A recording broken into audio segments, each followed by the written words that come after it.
The thought repeats in my head like a broken record as I stand in the middle of the cabin, my breath coming out in short, uneven bursts. The air is thick with the smell of damp wood and something else, something metallic. Blood. It wasn't supposed to be like this. 3 days ago, I had driven up to this place, a small, isolated cabin deep in the forests of northern Montana. I had found it listed online. Cheap, quiet, perfect for a week of solitude. I needed to get away from everything. The noise, the people, the constant buzz of my phone. Just me, the trees, and silence. The first day was fine. The cabin was old but sturdy, with a single main room, a wood stove, and a loft for sleeping. The windows were small, the glass warped with age. Outside, the trees pressed in close, their branches scraping against the roof when the wind picked up. At night, the darkness was absolute. No streetlights, no neighbors, just the occasional rustle of an animal moving through the underbrush. I didn't mind. That was the whole point. But then, on the second night, I heard it. A sound. Not an animal. Not the wind. Footsteps.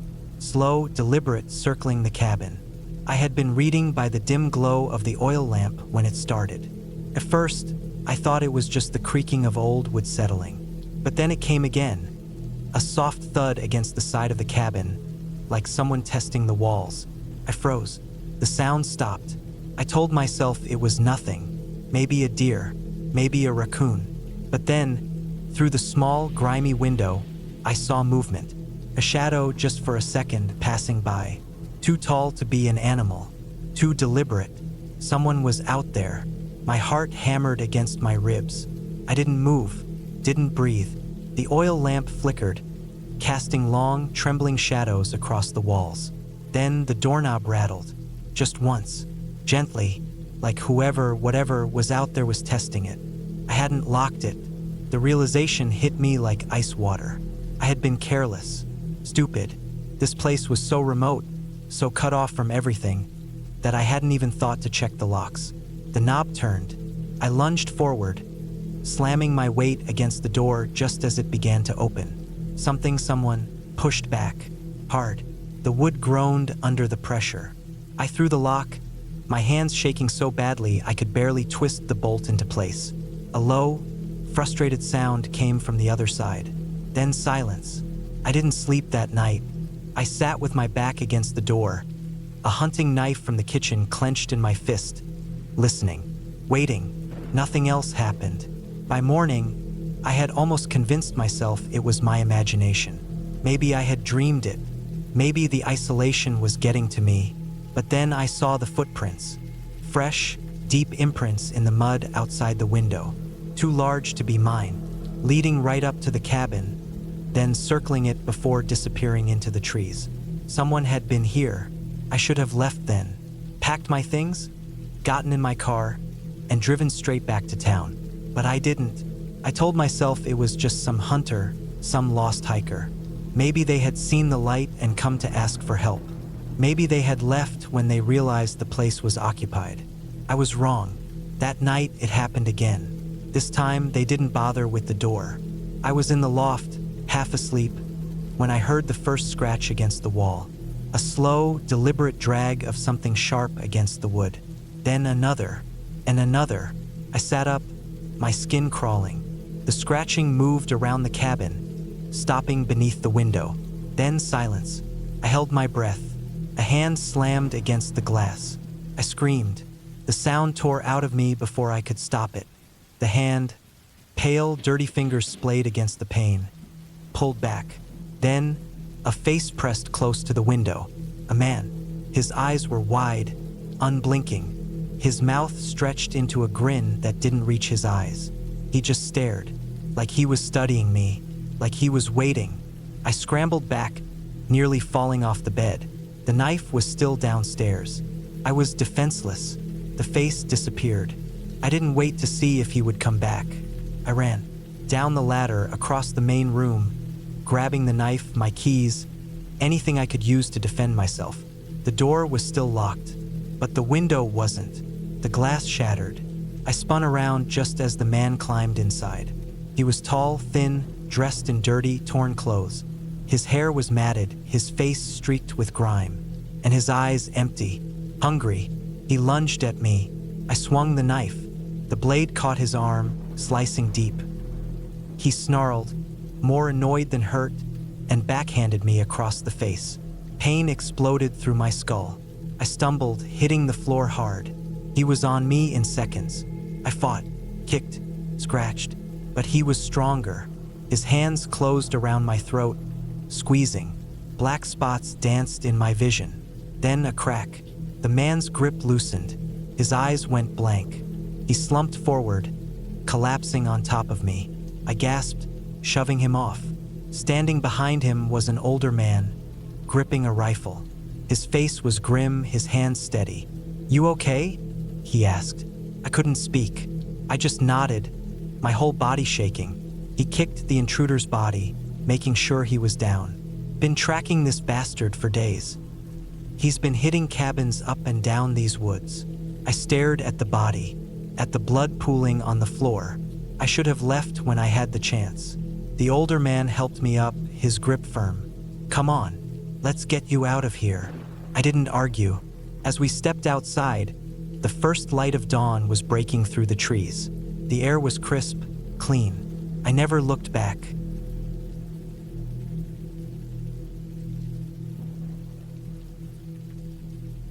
The cabin wasn't much.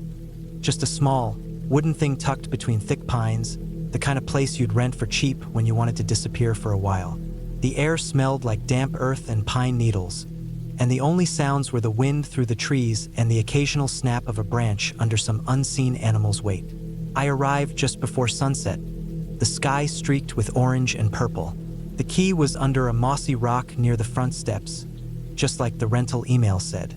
The door creaked when I pushed it open, the hinges stiff from disuse.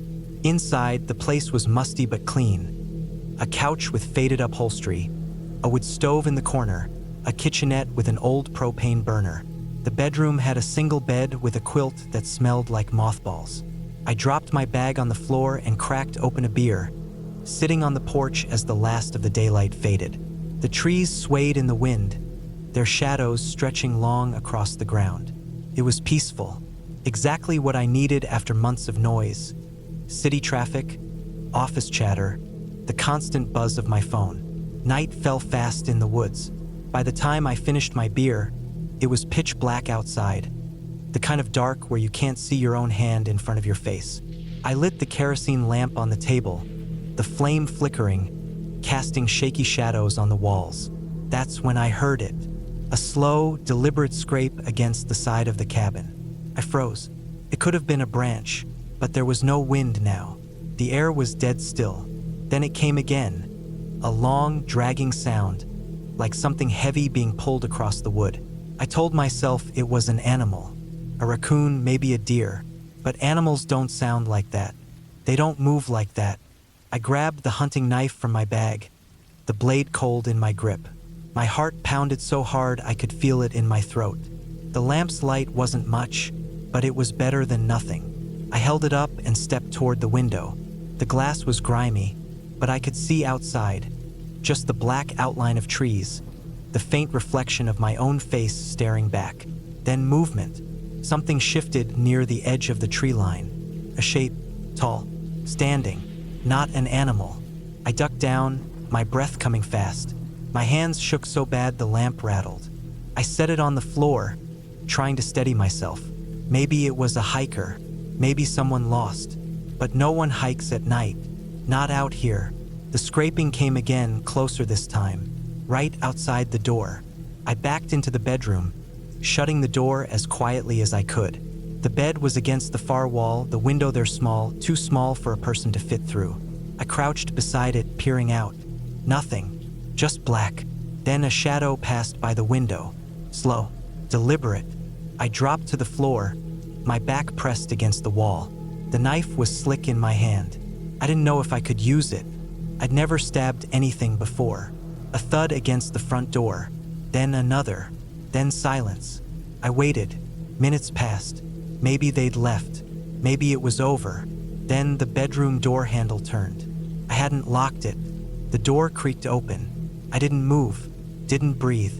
A boot stepped into the room, worn leather, caked in mud. Then another. I could see him now, tall, broad-shouldered, dressed in dark clothes. His face was hidden in shadow, but I could feel him looking around, searching. He took another step. I lunged. The knife went in deep, just below his ribs. He grunted, stumbling back, but I didn't stop. I shoved him hard, and he fell, hitting the floor with a thud. I was on him before he could move, driving the knife down again. And again. His hands grabbed at me, but his grip was weak. Blood bubbled from his mouth. His eyes wide, shocked, locked onto mine. Then they went still. I sat back, my whole body shaking. Blood soaked my clothes, my hands. The smell of it filled the room, metallic, thick. I didn't know who he was, didn't care. I dragged his body outside into the trees. The ground was soft from recent rain, easy to dig. I buried him deep, covering the grave with leaves and branches. By morning, I was gone. The cabin was just as I found it, quiet, empty, no sign of what happened. I drove back to the city, the woods fading in my rearview mirror. Sometimes, when I close my eyes, I still see his face. But I don't regret it. Out there, in the dark, it was him or me, and I chose me.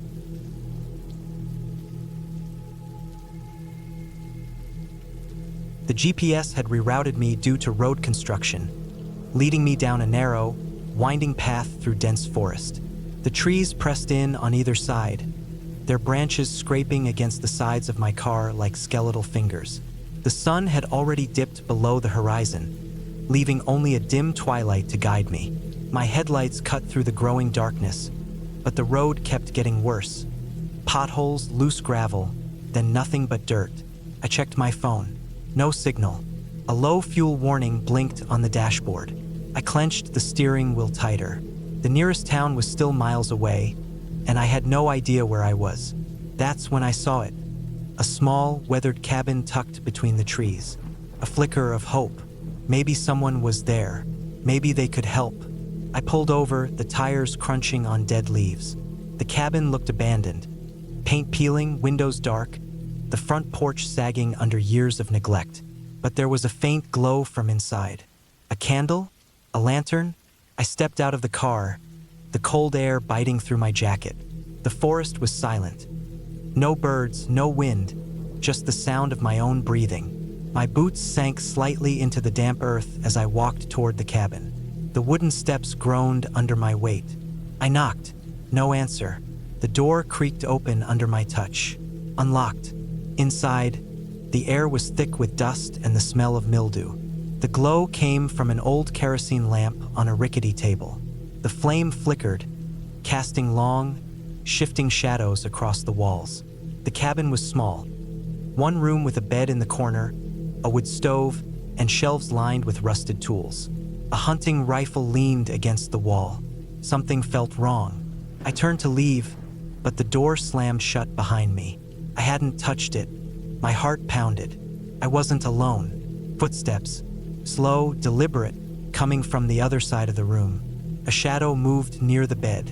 A man, tall, gaunt, his face hidden in the darkness. He didn't speak. He just watched. I backed toward the door, but my legs hit something. A chair. No, a trap. The man lunged. I dodged, grabbing the rifle from the wall. It was old, heavy, but I swung it like a club. The butt connected with his skull. He staggered, but didn't go down. His hand shot out, grabbing my wrist. His grip was iron. I twisted, kicking at his knee. Something cracked. He hissed, his fingers loosening just enough for me to break free. I bolted for the door, throwing it open. Cold air rushed in. I didn't look back. The car was still there, engine cold. I fumbled with the keys, hands shaking. The door of the cabin burst open behind me. The engine roared to life. Tires spun, kicking up dirt. In the rearview mirror, the man stood in the middle of the road, watching as I sped away.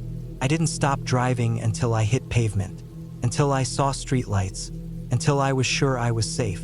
I never told anyone about that cabin. No one would believe me, but sometimes, when I'm alone at night, I hear footsteps. and I wonder if he's still looking for me.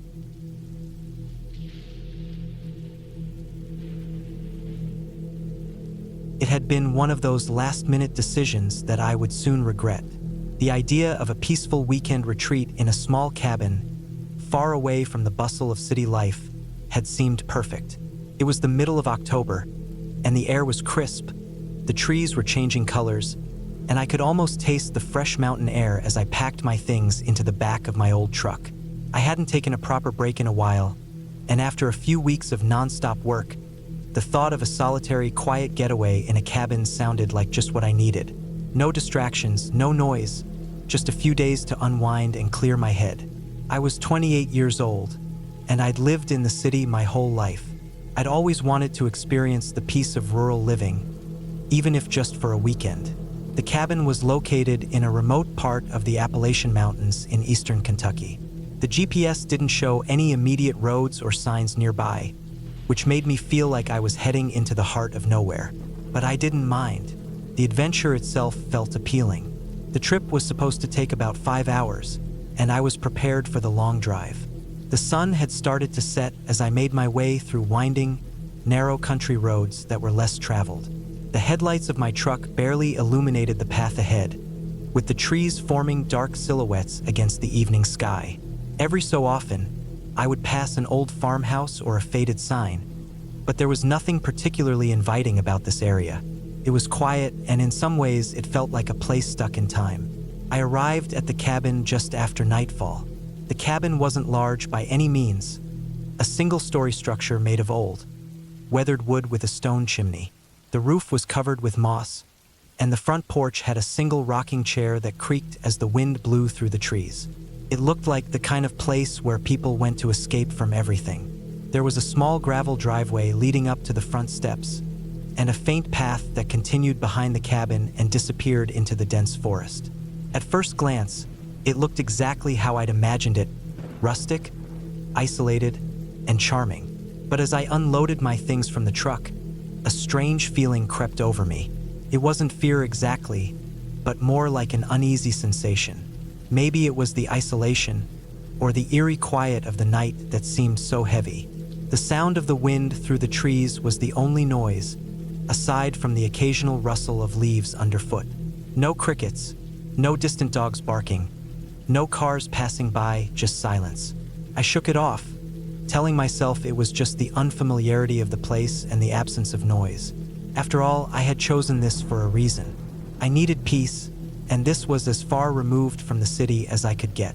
The inside of the cabin was surprisingly cozy. The walls were lined with wooden panels, and there was a stone fireplace at one end of the room. The furniture was simple but comfortable, and there were old rugs scattered around the wooden floors. The cabin had a smell of aged wood and something faintly metallic, but it wasn't unpleasant. I put my things down and wandered around, checking the kitchen, the small bathroom, and the single bedroom. The bed was large and covered with a thick quilt that looked like it had been well used over the years. I set up a fire in the hearth to chase away the chill and began to unpack. It was nice, quiet, and I felt like I could finally relax. The only thing that was off was the lack of any modern amenities. No Wi-Fi, no phone signal, not even a TV. But again, that was the point. I had come here to get away from distractions. As the fire crackled and the warmth spread through the room, I settled into the armchair by the fire with a book. The night passed slowly, with only the crackling of the fire and the occasional creak of the cabin's wooden beams filling the silence. I remember thinking how peaceful it was. Maybe a little too peaceful. By the time I finished the book, it was well past midnight. I decided to call it a night. I blew out the fire, grabbed a few extra logs to add in the morning, and headed to bed. I was so tired from the drive and the excitement of being in this new place that I fell asleep almost immediately. The bed wasn't uncomfortable, but it wasn't the best sleep I'd ever had either. I kept waking up, tossing and turning, disturbed by the odd noises coming from outside. At first, I thought it was just the wind, the trees moving and rubbing together in the dark. But then I heard something that made my blood run cold: the distinct sound of footsteps on gravel. I lay there, staring up at the ceiling, listening intently. The footsteps were slow and deliberate, like someone was walking around the cabin. I was sure it wasn't an animal. The steps were too heavy and too steady. For a moment, I thought it might just be my mind playing tricks on me. But then the footsteps stopped right outside my bedroom window. My heart pounded in my chest. The only thing that kept me from running outside to see what it was the fear of what I might find. I listened for what felt like an eternity. Nothing. No movement, no noise. It was as though whoever or whatever it was had vanished into thin air. After what seemed like an eternity, I finally fell back asleep, but it was a restless sleep.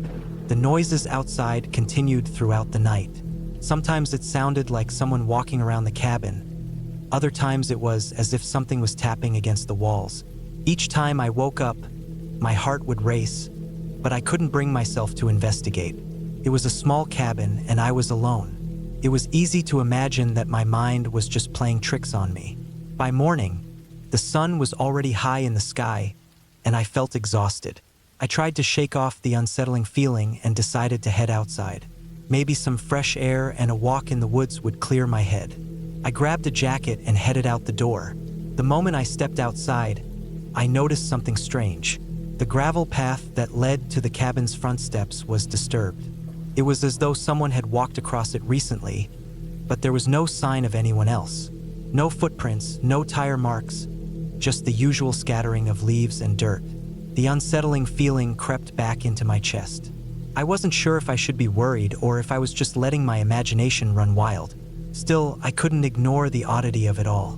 I decided to take a walk down the path behind the cabin. The woods were dense, with towering trees whose thick canopies blocked out most of the sunlight.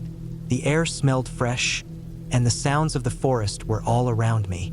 Birds chirped in the distance, and the wind rustled through the branches. It was peaceful, too peaceful. After a while, I began to feel like I wasn't alone in the woods.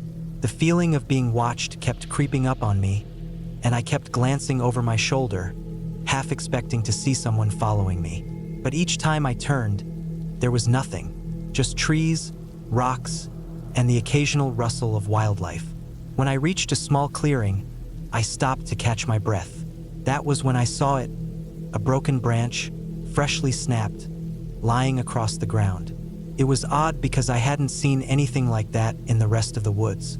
No other broken branches or disturbed ground, just that one. I bent down to get a closer look and noticed something else. A series of small, shallow footprints in the dirt, leading away from the clearing and deeper into the forest. They were too small to be animal tracks, and the ground was soft enough that the prints had made an impression. My stomach twisted. Someone had been out here. Someone had walked this path recently. Panic began to set in. I couldn't tell who or what it was, but it was clear that I wasn't alone in the woods anymore. I turned to head back toward the cabin, my heart racing with every step. But as I retraced my path, I heard something behind me. A snapping twig, a rustle in the underbrush. My instincts screamed at me to run, but I fought the urge and forced myself to walk calmly. I couldn't let whatever it was see how frightened I was.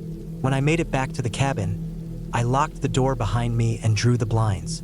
My mind was racing. Who had been out there? And why had they been so close to the cabin? I checked the windows every few minutes, but nothing seemed amiss. The world outside appeared calm, but I knew better than to trust it. I spent the rest of the day inside, too terrified to venture out again. I couldn't shake the feeling that something was watching me, waiting for me to let my guard down.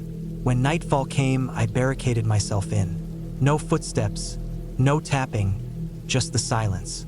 But the silence was worse than anything. It felt suffocating, like something was lurking just beyond the walls, waiting. By morning, I couldn't stand it anymore. I packed my things, locked up the cabin, and drove off. I didn't care that I had planned to stay for the weekend. I just needed to leave. The road back was long and winding, but as I left the mountain behind me, I couldn't shake the feeling that I was being followed.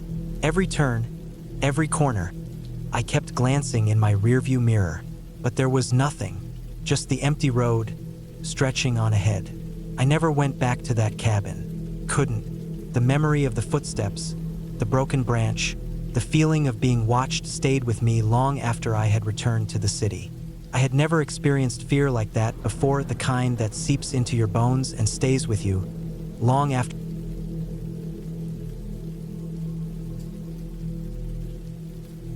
The woods had always been my refuge. It was early spring when I decided to head out alone for a weekend in the cabin I had rented in the middle of nowhere. My name is Ryan, and I've spent a lot of time in nature, hiking, camping, even staying in cabins from time to time. But this place, this cabin, something about it felt different. The drive out had taken longer than expected. The road was barely more than a dirt path, winding through dense trees and steep hills, with barely any signs of civilization. I had made sure to bring enough food and water for the weekend, not knowing if there would be any stores nearby. As I turned off the main road onto the even smaller gravel path, I could feel the isolation of the place sinking in. When I finally pulled up to the cabin, I couldn't help but feel a sense of relief. The place was rustic, an old wooden structure with a slanted roof, surrounded by trees on all sides. A narrow porch with a rocking chair sat at the front, and the cabin itself looked worn but solid. There was no one else around for miles. I grabbed my bag, locked the car, and made my way to the front door. Inside, the cabin was as expected, old but comfortable. The floors creaked under my feet, and the smell of pine wood mixed with something faintly musty filled the air. The kitchen was small but fully equipped, and the living room featured a fireplace with a couple of armchairs. The bedroom was upstairs, and I had a nice view of the trees from the window. I decided to unpack and settle in before heading out for a short walk to explore. The afternoon passed uneventfully. The sounds of the woods were calming, the occasional bird call or the rustling of leaves in the wind. I felt completely alone. No phone signal, no internet, nothing to connect me to the outside world. It was just me and the forest. By the time evening rolled around, the sun had dipped behind the horizon. The light was fading fast, and a chilly breeze swept through the trees. I made a fire in the fireplace, threw some logs on, and sat back in one of the armchairs, staring into the flames. As the fire crackled, I felt a strange tension creeping in, but I brushed it off. I was used to being alone in the woods, and there was nothing to worry about. That's when I heard the noise. It was subtle at first, just a faint, almost imperceptible rustling outside. I froze, listening. The wind had picked up, so it could have been the branches moving, but there was something about it that didn't feel right. It wasn't natural. I sat in silence for a moment, straining my ears. The noise stopped, and I relaxed, telling myself it was just my imagination. But then I heard it again. This time it was clearer. Something was moving around outside. The sound was too deliberate to be an animal. I stood up, walking to the window, peering out into the darkness. The trees stood still, the wind quieting for a moment. Nothing seemed out of place, just the usual shadows. I felt a sudden urge to check the locks on the doors and windows. I walked around the cabin, making sure everything was secure. The noise outside had stopped, but the feeling of unease lingered. I made my way back to the living room and sat down again, trying to shake the feeling that I was being watched. The fire crackled, casting long shadows on the walls. A few minutes passed, and I thought about getting some sleep. The night had settled in completely, and I needed to rest before exploring more tomorrow. But then I heard something again. A knock, faint but unmistakable, at the door. I froze. Who could it be? I hadn't seen a soul since I arrived, and no one knew I was here. The knock came again, this time louder, more urgent. My heart began to race. I walked to the door cautiously, my hand hovering over the handle. I didn't want to open it, but I had to know who was out there. I took a deep breath and swung the door open. Nothing. The porch was empty, the rocking chair swaying slightly in the breeze. The air was cold, and the darkness seemed to swallow everything up. I stood there for a moment, unsure what to do. The wind picked up again, making the trees creak, but otherwise, there was no sound. No footsteps, no sign of anyone. I was about to close the door when I noticed something strange. Just beneath the doormat, there was a small piece of paper. I bent down to pick it up, my fingers trembling slightly. It was a note, written hastily, in uneven handwriting. It read, "Underscore, you shouldn't be here. Underscore." My mind raced. Who would leave this? What did it mean? I glanced around, but there was nothing to indicate anyone had been near the cabin recently. The trees seemed to close in on the small patch of porch, and I felt a chill run through me. My thoughts raced. Could it be a prank? But no one knew I was here. I hadn't seen a single car pass by, and there was no phone service. I was truly alone. I shut the door quickly, bolting it behind me, and sat back down in the chair. The note was unsettling, but I told myself to relax. It was probably just some weird prank, or maybe a mistake. My mind wandered back to the fire and the stillness outside, but I couldn't shake the feeling that something was wrong.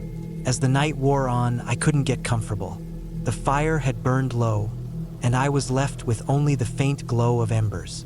The wind howled outside, rattling the windows and shaking the walls. I kept checking the locks, making sure the door was secure. Every small noise, the wind, the branches, the creaking of the cabin, seemed amplified, like it was all trying to tell me something.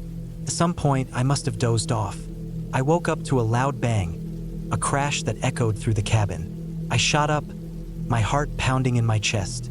I grabbed a flashlight and rushed to the window, shining it outside. There was nothing, no sign of anyone. I checked the cabin, moving from room to room, my flashlight casting long shadows on the walls. Everything seemed normal, but the noise, the crash, it was like something had hit the cabin, hard. I felt like I was losing my grip on reality. Was I imagining all of this? The note, the sounds, the crash, it didn't make sense. I was alone, I told myself. There was no one else here. But then, as I was checking the back door, I noticed something out of the corner of my eye. A figure standing just beyond the tree line. I froze. The figure didn't move. It was just standing there, watching. Couldn't breathe. My mind screamed at me to do something. Anything, but my legs wouldn't move. It felt like hours before the figure finally turned and disappeared into the darkness. I didn't know what to do. Should I leave? Should I call for help? But I had no phone signal, and the nearest neighbor was miles away. My thoughts were spinning, my heart still racing. I locked all the doors again, turned off the lights, and lay down on the couch, listening to every little sound outside. The wind had died down, and the night felt oddly still. I must have finally fallen asleep because when I woke up, it was morning. The sun was barely rising, casting a pale light across the cabin. I felt strange, like I had been in a dream, but the memories of the night before were all too real. I knew I had to leave. I gathered my things, packed up quickly, and walked out the door, looking around one last time. The woods seemed peaceful in the early morning light, but I couldn't shake the feeling that I was being watched.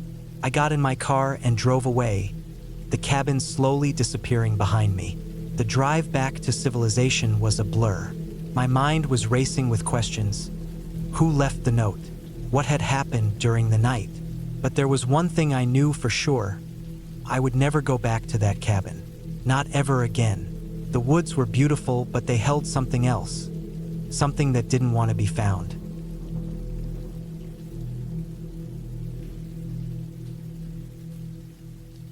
The woods were too quiet. No birds, no rustling leaves, just the sound of my own breath fogging in the cold air. The cabin stood in front of me, old and rotting, the wood blackened by years of rain and neglect. The windows were broken, jagged teeth of glass still clinging to the frames. The door hung crooked, barely on its hinges, swaying slightly in the wind like it was breathing. I didn't want to go inside, but I had no choice. My car had broken down 3 miles back, the engine sputtering and dying like it had been waiting for the worst possible moment. No signal on my phone, no other cars on the road.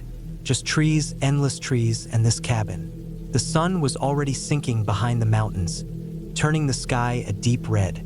I wasn't going to survive a night out here in the cold. I stepped forward, my boots crunching on the frozen ground. The porch groaned under my weight, the wood soft and spongy in places. I pushed the door open, the rusted hinges screaming. The smell hit me first. Damp wood, mold, something sour underneath like old meat. The air was thick, stale, like the cabin had been sealed for years. Inside, it was worse than I expected. The floor was covered in dirt and leaves, blown in through the broken windows. The walls were stained with water damage, dark patches spreading like veins. A single chair sat in the corner, its upholstery torn open, yellowed stuffing spilling out. A table lay overturned, one leg snapped off. I shut the door behind me, not that it would keep anything out. The wind still whistled through the cracks in the walls. I pulled my jacket tighter, my breath coming out in quick, nervous puffs. I needed to think. First, I checked my phone again. Still no signal. I shoved it back in my pocket, my fingers numb from the cold. Next, I looked for anything useful, matches, a blanket, a weapon. The cabin was empty, picked clean by time or animals or something else. Then I saw the stains. Dark, rust-colored streaks on the floor, leading toward the back room. Dried blood, a lot of it. My stomach twisted. Someone had been hurt here, badly. I told myself it could have been an animal. A deer, maybe, but the marks didn't look like drag marks. They looked like someone had crawled, fingers digging into the wood, trying to pull themselves forward. I should have left. Right then, I should have turned and walked out, taken my chances in the woods. But the cold was sinking into my bones, and the thought of spending the night outside, freezing to death, was worse than whatever had happened here. I stepped carefully around the stains, moving toward the back room. The door was half open, darkness spilling out. I pushed it wider, the wood scraping against the floor. The room was small, just a closet, really. And in the corner, a body. Not fresh, not even close. The skin was gray, stretched tight over bones, the eyes sunken and milky. The clothes were rotted, barely hanging on. A man, maybe. It was hard to tell. The smell was worse here, thick and cloying, sticking to the back of my throat. I stumbled back, bile rising in my mouth. I turned and ran for the door, my heart hammering. Then I heard it, a creak, outside, footsteps on the porch. I froze. The wind? No, too heavy, too deliberate. Someone was out there. The doorknob turned. Slowly, I looked around, frantic. No back door, no windows big enough to climb through, nowhere to hide except the closet with the body. I didn't have time to think. I ran back, squeezing into the small space, pressing myself against the wall. The smell was unbearable, but I held my breath, listening. The front door opened. A heavy boot stepped inside. Then another. Silence. Whoever it was, they weren't in a hurry. They moved slowly, deliberately, like they knew the place, like they'd been here before. A floorboard groaned under their weight. Closer now. I squeezed my eyes shut, praying they wouldn't check the back room. Then, a voice, low, humming, a tune I didn't recognize, off-key and raspy. The sound made my skin crawl. The footsteps stopped right outside the door. The humming stopped too. I could feel them there, just on the other side, waiting, listening. Then, the door creaked open. Light spilled in and I saw him, tall, broad shoulders, a hunting jacket stained and worn. His face was shadowed, but I could see his mouth, curved into a smile. He knew I was here. I didn't wait.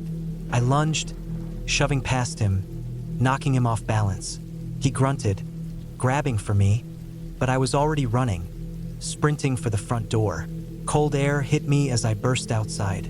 I didn't look back. I just ran, branches whipping at my face, my breath coming in ragged gasps. Behind me, I heard him laugh. Then the chase began.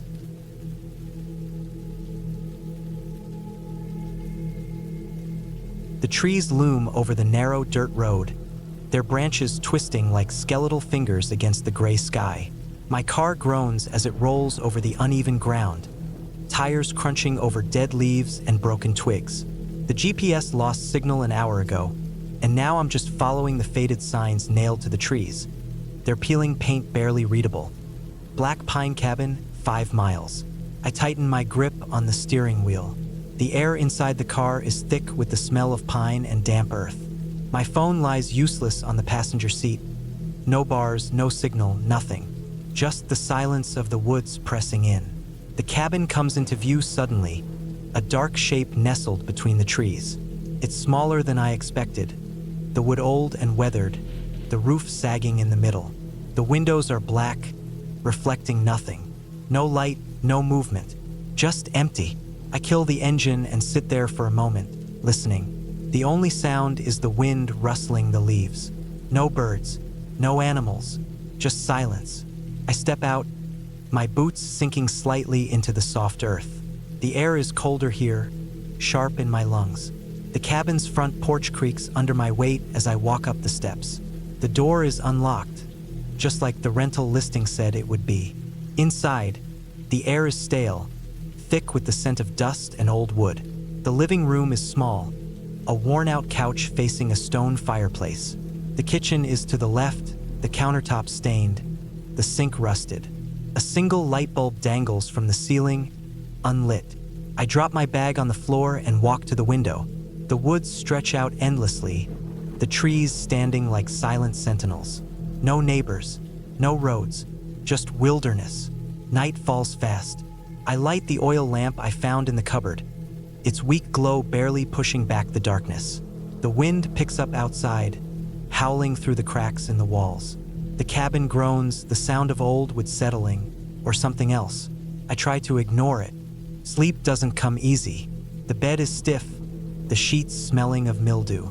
Every sound is amplified, the creak of the floorboards, the scrape of branches against the roof.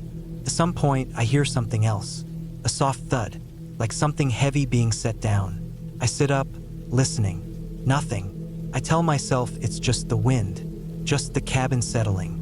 But then I hear it again, closer. I reach for the knife I brought, the cold metal solid in my grip. The floor is icy under my bare feet as I step toward the door.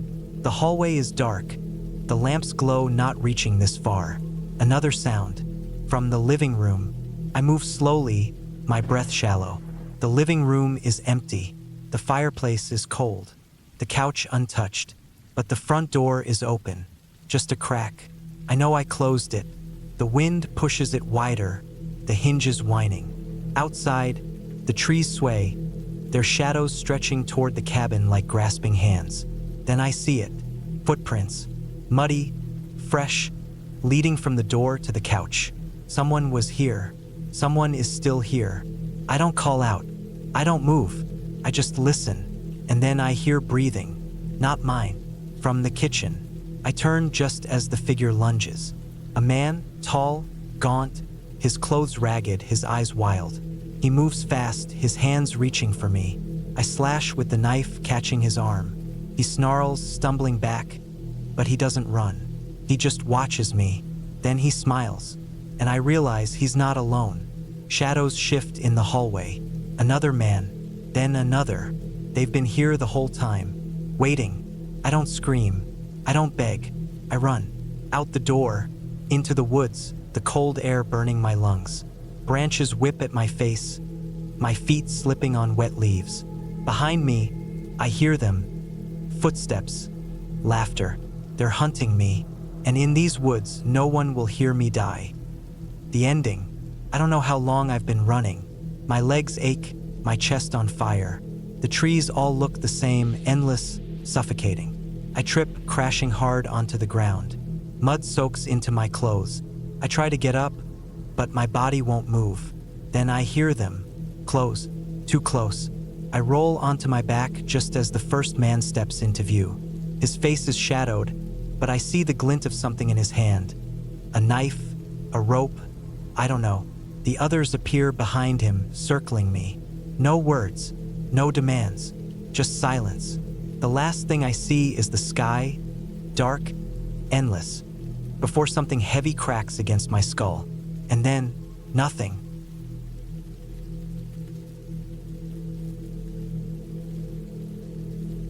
The cabin wasn't on any map. I found it by accident, just a rotting wooden box half buried in the thick forest of Black River woods.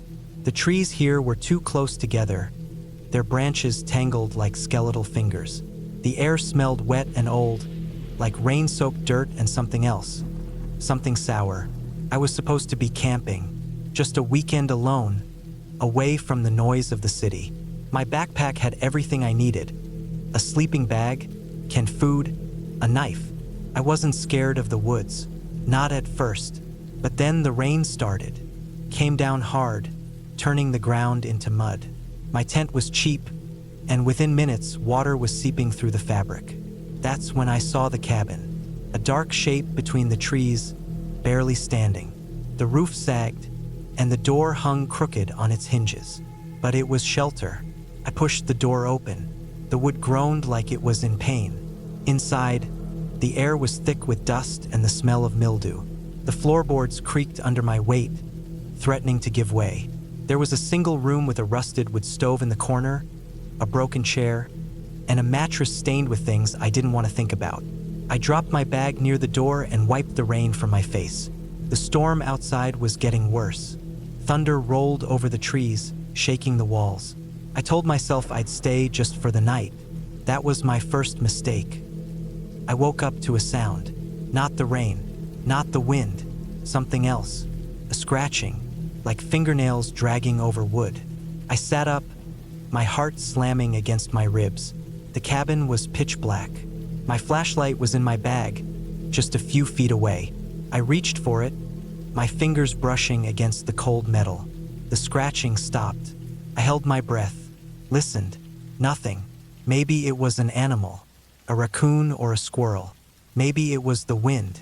I turned on the flashlight. The beam cut through the dark, shaking in my grip. The door was still closed. The window was broken, glass long gone, but nothing moved outside. Then I saw it. On the floor, near the mattress. Footprints, wet, fresh, leading from the door to where I was sleeping. My skin turned cold. I hadn't made those. I stood up fast, backing away. The beam of my flashlight darted around the room. Empty. Just the chair, the stove, the rotting walls. But the footprints were there. Someone had been inside. Someone had stood over me while I slept. I grabbed my bag, my hands shaking. I needed to leave. Now, the door creaked when I pulled it open. The rain had slowed to a drizzle, but the woods were black. No moon, no stars, just trees swallowing the night. I stepped outside. The mud sucked at my boots. I didn't know which way was out. The trees all looked the same. Then I heard it again. The scratching. Behind me, I turned. The cabin door was moving, slowly, like someone was pushing it shut from the inside. I ran. Branches whipped at my face. My breath burned in my chest. I didn't look back. I don't know how long I ran. Hours, maybe. My legs ached. My clothes were torn. When I finally saw the road, I almost cried. A single streetlight flickered in the distance. A gas station. Civilization. I stumbled onto the asphalt, my knees giving out. A truck driver found me there, shaking and covered in mud. He asked what happened. I didn't tell him. I didn't tell anyone. But sometimes, when I'm alone at night, I hear it again. The scratching. And I know whoever was in that cabin is still out there.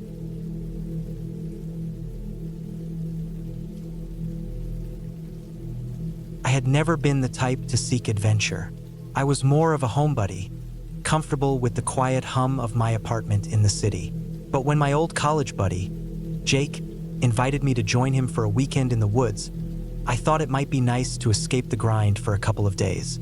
The idea of quiet, fresh air, and a break from the busy city life seemed appealing. What could go wrong? Jake had been planning the trip for weeks, and when he sent over the details, it seemed simple enough. A cabin in the woods, far from any major roads or towns. He said it was an ideal getaway. Secluded, peaceful, and a great place to disconnect. We didn't need to bring much, just a couple of bags, some food, and whatever else we might need for a weekend in the middle of nowhere. The cabin was about 3 hours out of the city, down a series of winding dirt roads.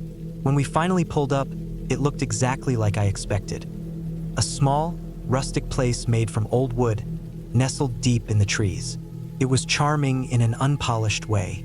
There was a porch that wrapped around one side, a stone fireplace, and windows with faded green shutters that seemed to add to the sense of being tucked away from the world. Jake and I unpacked our bags and made ourselves at home. The first thing we did was light a fire in the small wood stove inside, the warmth from the flames filling the room and pushing the chill from the early spring air outside. Felt good, like we had stepped back in time, away from everything. We spent the first day exploring the surrounding woods, wandering around the area in no particular direction. The forest was thick with tall trees, their branches high overhead, and the ground was covered in a blanket of fallen leaves. It was quiet, but not in a peaceful way. The silence was heavy, as if the forest was holding its breath.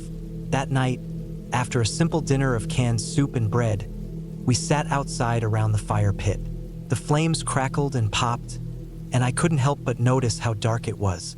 There were no streetlights, no houses nearby, just the faint sounds of distant animals and the wind rustling through the trees.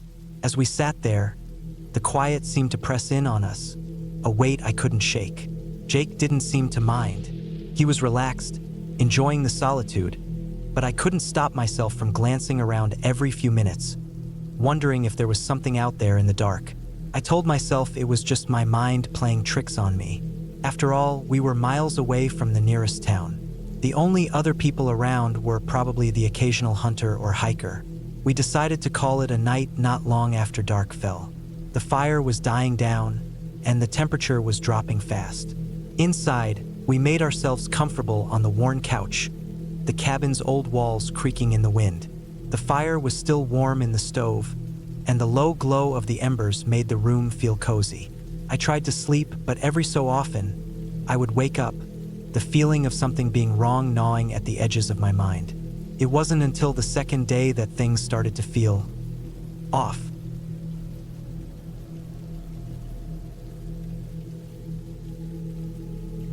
It had been a long time since I had ventured into the woods alone. As a kid, I used to love camping, but after years of city life, I'd become more comfortable with concrete and steel than trees and dirt. Still, when I saw the ad for a secluded cabin rental on a quiet lake, something in me stirred, a longing for simplicity, for solitude, something pure. The pictures of the cabin, nestled between thick pines, with the lake just a short walk away, seemed too perfect. The price was decent, so I didn't hesitate for long. I was 34 years old, working a desk job in the city. I had a small apartment, a handful of friends, and a lot of stress. I hadn't had a true break in years, so I thought this would be my chance to unwind, to disconnect. I arrived at the cabin late in the afternoon, the sun dipping low behind the trees. The drive had been longer than I expected, and the last few miles had been along a gravel road that barely seemed to be maintained. There was no one around, no other cabins, no other signs of life, just trees and the occasional glimpse of the lake through the branches. The air was crisp and fresh, and the stillness of it all was almost eerie, like I had stepped into a world that didn't want to be disturbed. The cabin itself was smaller than I had imagined. A simple structure made of weathered wood, with a steep, slanted roof and a small porch with a couple of chairs. It looked like something out of a survivalist's dream, a place where you could just get away from everything. I grabbed my duffel bag from the car, feeling the weight of it on my shoulder as I made my way to the door. Inside, the cabin was cozy. The main room had a stone fireplace, a couple of mismatched chairs, and an old wood dining table. The kitchen was basic but functional, and there was a small loft that overlooked the living area. The place had character, a lived-in feel, but it wasn't unkempt. It had been cleaned recently. I could tell that much. I set my bag down by the door and wandered around a bit, checking out the small bedrooms and the bathroom. The only thing that stood out, and not in a good way, was the smell. It wasn't bad, but it wasn't exactly pleasant either. There was a faint, musty scent in the air, like old wood and damp earth.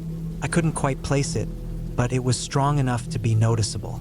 I shrugged it off and opened the small windows, letting in the cool evening breeze. The cabin seemed peaceful enough, if not a little too quiet. There was no sound of birds, no rustling of animals in the underbrush, just the wind moving through the trees. By the time I got settled, the sun had set completely. I made a simple dinner, some pasta and a can of beans, then sat by the fire with a beer. The flames crackled in the stone hearth, and for a moment, I felt at ease, like I had made the right decision to come here. But as the night wore on, I started to feel an odd sense of unease creeping in. It wasn't anything I could put my finger on, just a subtle feeling that something wasn't quite right. After dinner, I decided to take a walk around the area.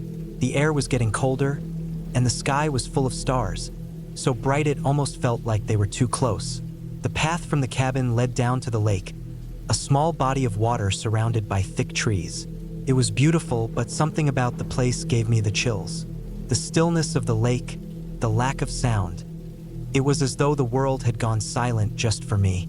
I walked along the shore for a while, kicking at the rocks and watching the water ripple gently against the bank. The moonlight was reflecting off the surface, casting a silvery glow that made everything seem surreal. There was something unnerving about the stillness. It was too quiet, too empty. No crickets chirped, no frogs croaked, not even the rustle of a breeze in the leaves. Just the soft lapping of water against the shore. When I returned to the cabin, it was already past 10 p.m. I lit another fire, feeling the need for warmth and comfort. I knew I should be tired after the long drive and walk, but my mind was racing. I couldn't shake the feeling that I wasn't alone out there. It was a strange, uncomfortable thought, especially since I was the only one in the cabin. But the longer I sat there, the more it nagged at me. I tried to shake it off, telling myself it was just the isolation getting to me, but then something caught my ear, a faint sound, like something dragging across the ground. I stood up, heart pounding in my chest, and walked to the window. Outside, the trees were thick, their shadows stretching long across the ground, but I saw nothing. The noise stopped almost immediately, leaving only the sound of my breath and the crackling fire. Maybe it was just an animal, I told myself, a deer or something else moving through the woods. But the hairs on the back of my neck were standing up, and the feeling of being watched was back, stronger than before. I didn't want to go to bed, but eventually I did. I set an alarm for the morning, knowing I needed to get up early and make the most of the day. The bed was comfortable enough, though the sheets had that slightly stiff feel that you only get from cabins that haven't been used much.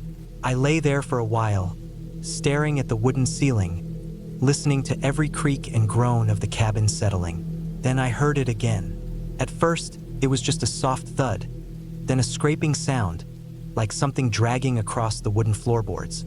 My heart skipped a beat, and I froze, listening intently. It wasn't coming from inside the cabin, it was coming from the porch. The back door was still locked, but the noise was clear, unmistakable. I was no longer alone. I slid out of bed quietly, trying to be as silent as possible. The cabin was dark, the only light coming from the small embers still glowing in the fireplace. My hand shook slightly as I reached for the flashlight on the small table next to the bed. With one hand, I gripped the flashlight, and with the other, I turned the door handle, slowly opening it just enough to peek outside. Nothing. The porch was empty, the cool air swirling around me, but I couldn't shake the feeling that someone, or something, had been out there.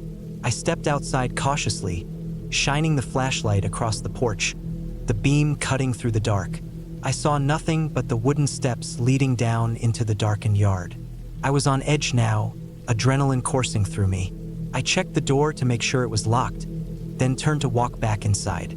That's when I noticed it. A small, wet footprint on the porch, right next to the door.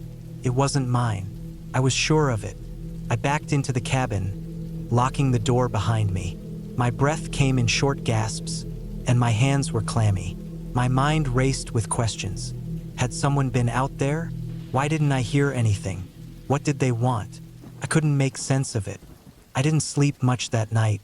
Every little noise made me jump. Every shadow seemed to stretch and move just out of the corner of my eye. By morning, I was exhausted. I hadn't gotten a wink of sleep, and my nerves were shot. Still, I was determined to stick it out, to face whatever was going on. I spent the day keeping close to the cabin, unwilling to wander too far after the previous night. The footprint on the porch stayed with me all day, a reminder that I wasn't alone out there. I kept the door locked and made sure the windows were secure. Every now and then, I would glance out, looking for any sign of movement in the trees, but there was nothing, Just the trees, just the lake, just silence.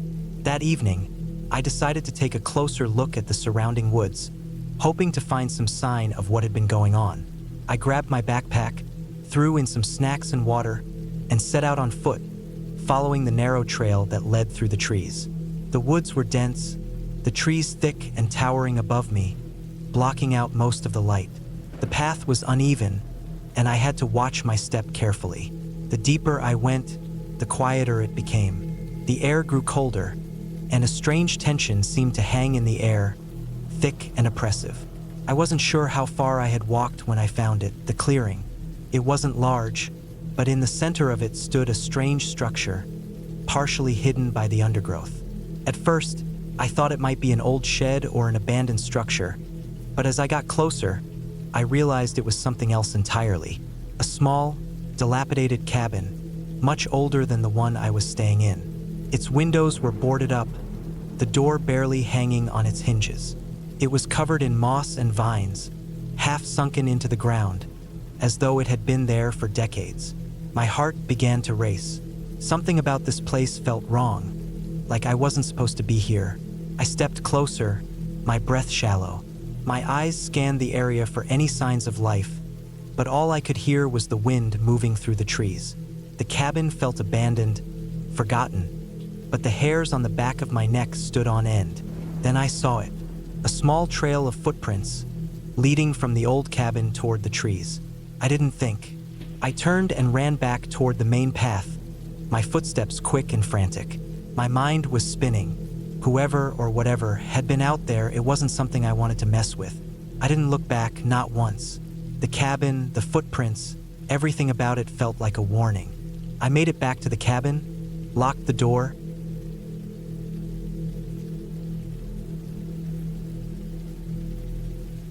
I had never been one for the outdoors. The whole idea of roughing it in the wilderness had always seemed absurd to me. But when my friend Mark suggested a weekend trip to his family cabin up north, I thought, why not? It'd be a chance to get away from the noise of the city, to relax, to take a break from the grind. And after all, how bad could a weekend in a cabin really be? That's what I told myself as we packed our bags and made the 3-hour drive to the cabin in the woods. It was late November, and the air had a chill to it, that crisp bite you can only feel when you're far from the city. The trees were bare, their branches stretching up like skeletons against the overcast sky. The drive had taken longer than I'd anticipated, mostly because of the winding, narrow road that led to the cabin. The roads here were not like the smooth highways of the city.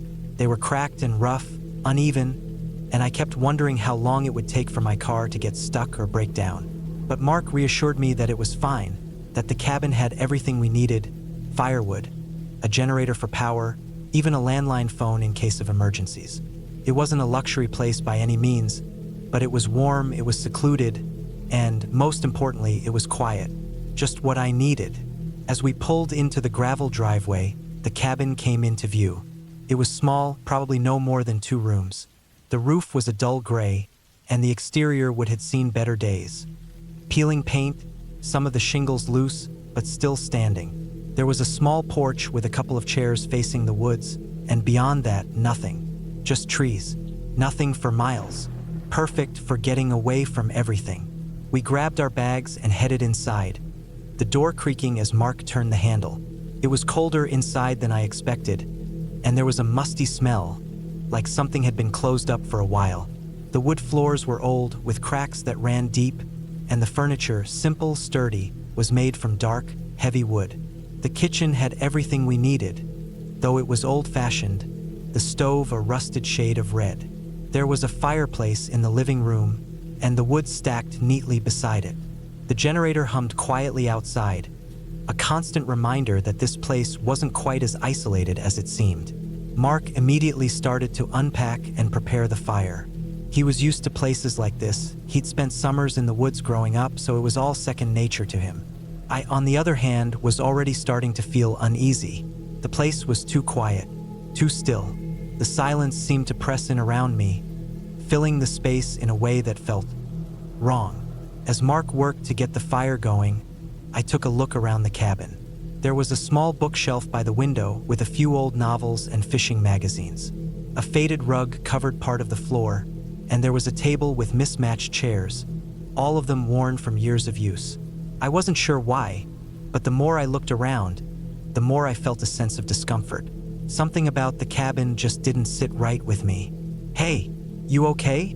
Mark asked, noticing me staring at the walls. "Yeah, just feels a little off, you know?" I said, shrugging. "Maybe it's the quiet."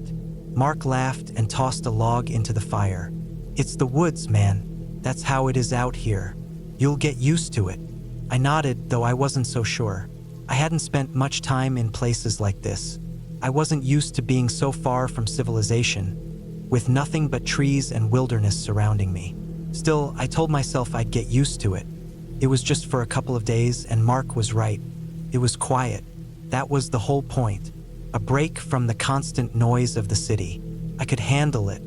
After the fire was going strong, we sat down at the table, cracking open beers and chatting. The conversation wasn't anything special, just the usual stuff. Work, life, how crazy things had been recently. But the more I sat there, the more I couldn't shake the feeling that something was wrong.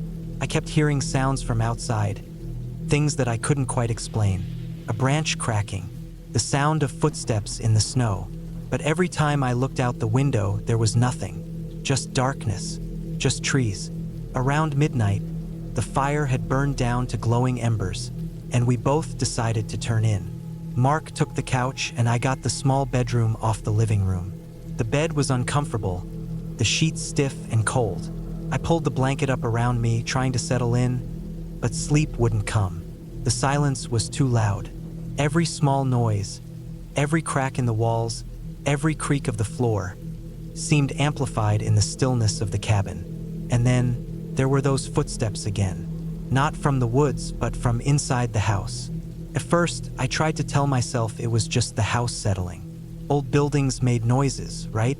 But as the night wore on, the sounds became clearer. Someone or something was walking around the cabin. I held my breath, straining to listen. The sound was faint, but it was unmistakable. Soft, slow steps, as if someone was pacing back and forth just outside my door. I got up, quietly, trying not to disturb Mark, and made my way to the living room. The house was dark except for the faint glow of the embers in the fireplace. Everything seemed still, too still. I stood there for a moment, listening. The air in the room felt heavier now, as if the house was holding its breath along with me. There was nothing, no sound, nothing moving, no footsteps. I shook my head, trying to calm myself. It was just my nerves, I told myself, just the quiet playing tricks on me. But I couldn't shake the feeling that something was wrong. I went back to bed, eventually managing to fall asleep, though it was fitful, disturbed by strange dreams that I couldn't quite remember upon waking. The next morning, I woke up early, my heart still racing from the night before.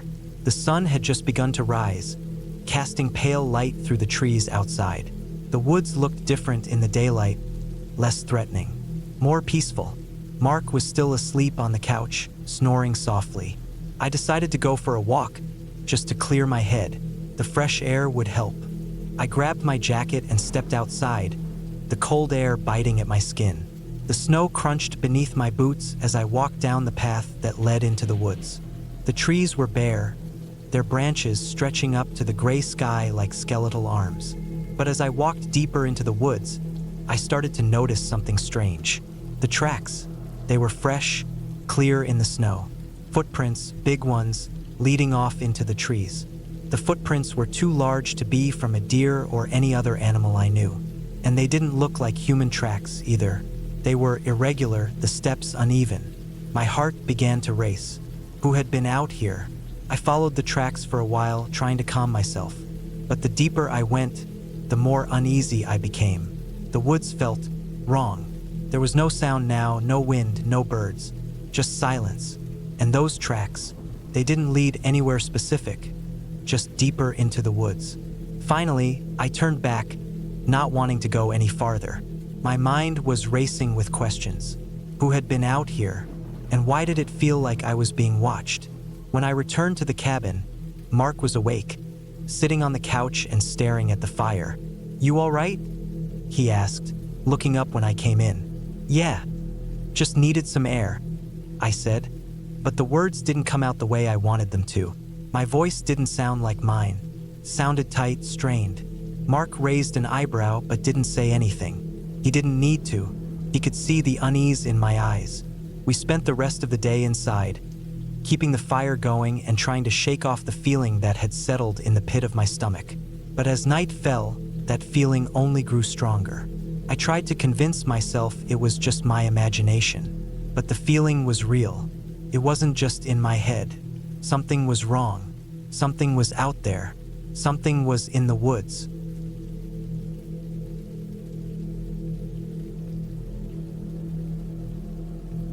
It was early October, and I'd been planning this trip for months. The cabin was tucked deep in the woods of northern Minnesota, far away from any major towns or roads. A place where I could be alone, truly alone, for the first time in years. Just me, the trees, and the quiet. A chance to get away from everything. Work, the noise, the constant buzz of daily life.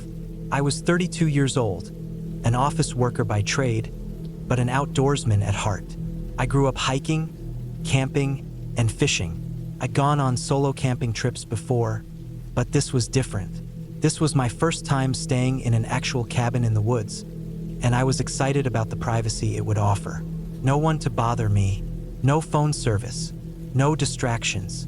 The cabin was small but sturdy, built from dark timber that blended into the surrounding forest. It had a single room with a stone fireplace, a small kitchen area, a loft for sleeping, and a porch that overlooked a clear, cold lake. There was no electricity, just oil lamps and a wood-burning stove for heat. I loved the simplicity of it all. I arrived late in the afternoon. The drive had been long, taking me through winding dirt roads, and by the time I parked my truck in front of the cabin, the sun was starting to set. The forest around me was thick, the trees close together, their branches swaying in the light wind. The air smelled fresh, like pine and earth. It was beautiful. I unloaded my gear, including a few days' worth of food, some firewood, and my hiking pack. I knew I was going to enjoy this time alone. It had been too long since I'd had a chance to fully disconnect. The first night was quiet. No strange sounds, no wildlife stirring around the cabin. Just the occasional crackle of the fire and the soft rustling of leaves outside. I didn't expect much more than peace, but as I sat by the fire with a cup of tea, something seemed off. Not anything I could put my finger on, but just a slight unease. The sort of feeling you get when you know you're being watched, even though you can't see anything. I shrugged it off. The woods had always been like this.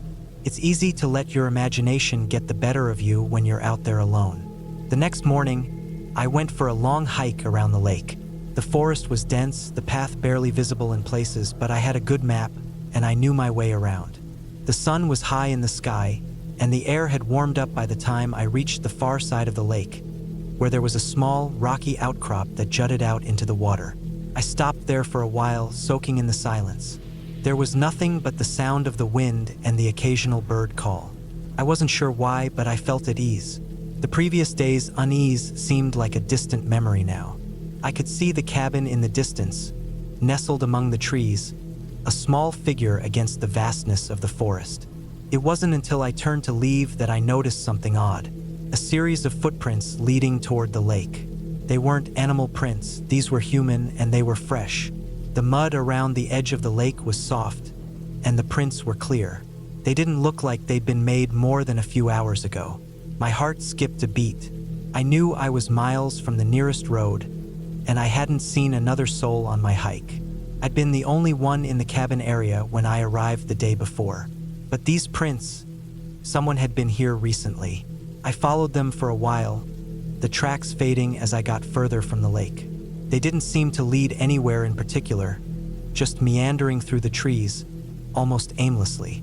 But the more I looked at them, the more unsettled I felt. The prints didn't match any shoes I recognized. They were large, heavy, and appeared to have been made by someone walking with a slight limp. I wasn't an expert on footprints, but that was what stood out to me. I turned around and headed back to the cabin, feeling that same creeping unease from the night before. That night, I kept the fire burning a bit longer than usual. I didn't sleep well, kept tossing and turning, half expecting to hear something. A snap of a branch, a distant voice, but nothing came. The next day, I decided to explore further. I grabbed my pack, my water bottle, and set off toward a nearby ridge that overlooked the surrounding valley. The hike was steep, and the higher I got, the more it felt like I was getting closer to something. I couldn't explain it, but there was an increasing sense of anticipation, as though something was waiting for me up there. The climb took a couple of hours, but when I reached the top, the view was breathtaking. You could see for miles, forests, hills, the lake below. It was everything I'd wanted when I decided to come here. Solitude and vast, untouched wilderness. But then I saw it. At the edge of the ridge, there was a small clearing. And in the middle of that clearing was something I hadn't expected. A campfire. The ashes were cold, but the fire ring was clearly visible, the stones arranged in a circle. And beside the fire ring, scattered around the area, were items, camping gear, a tarp, a cooking pot, a small, worn-out backpack. No one was there. My pulse quickened. Someone had been here recently, just like the footprints by the lake. I searched the area for any sign of life, but it was empty. There was no one around, just the remnants of a camp that had been abandoned. I didn't feel curious anymore. I felt something else. An instinct that told me I needed to get back to the cabin. The hike back was faster, almost urgent, as if I were being pulled by some unseen force. The weight in my chest was heavier now, and I kept looking over my shoulder, half expecting to see someone following me, though I knew there was no one. I arrived at the cabin just as the sun began to dip below the horizon. The shadows in the trees seemed deeper now, darker. The air had cooled considerably, and a sense of stillness hung in the air. The quiet was oppressive.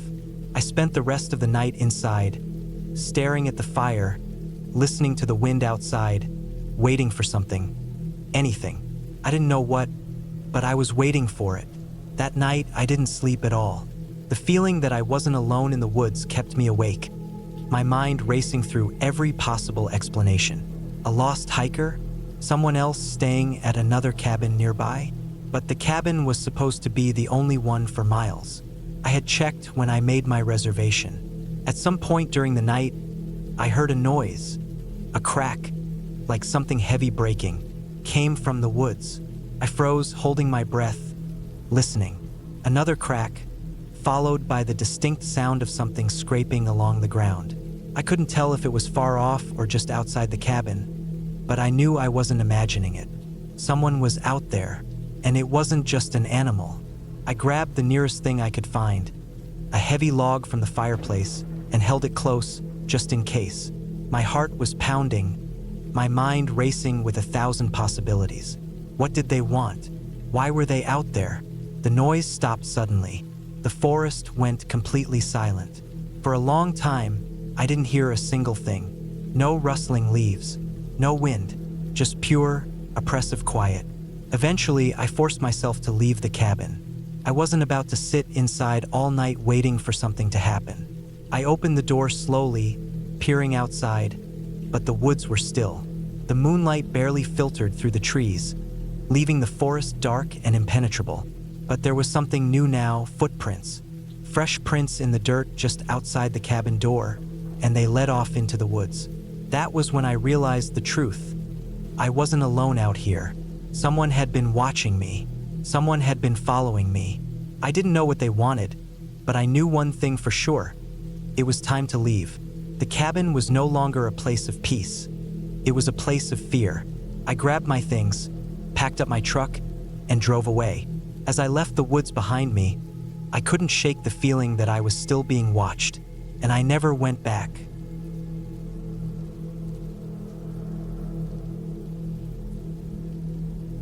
The cabin wasn't much, just a small, old thing tucked deep in the pines, the kind of place you'd rent when you wanted to disappear for a while.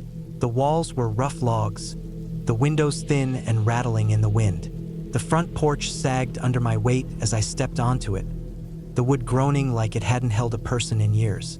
Inside, It smelled like dust and mildew. The furniture was sparse. A lumpy couch, a wooden table with one leg shorter than the others, a bed with a mattress that sagged in the middle. The fireplace was cold, the ashes inside long dead. I dropped my bag on the floor and listened to the silence. No cars, no people, just the wind in the trees and the occasional creak of the cabin settling. Night came fast. The woods swallowed the sun early, and soon the only light came from the dim bulb hanging from the ceiling. I lit a fire, the flames casting long, flickering shadows on the walls. The wind picked up, howling through the gaps in the windows. I told myself it was just the storm moving in, the one the radio had warned about.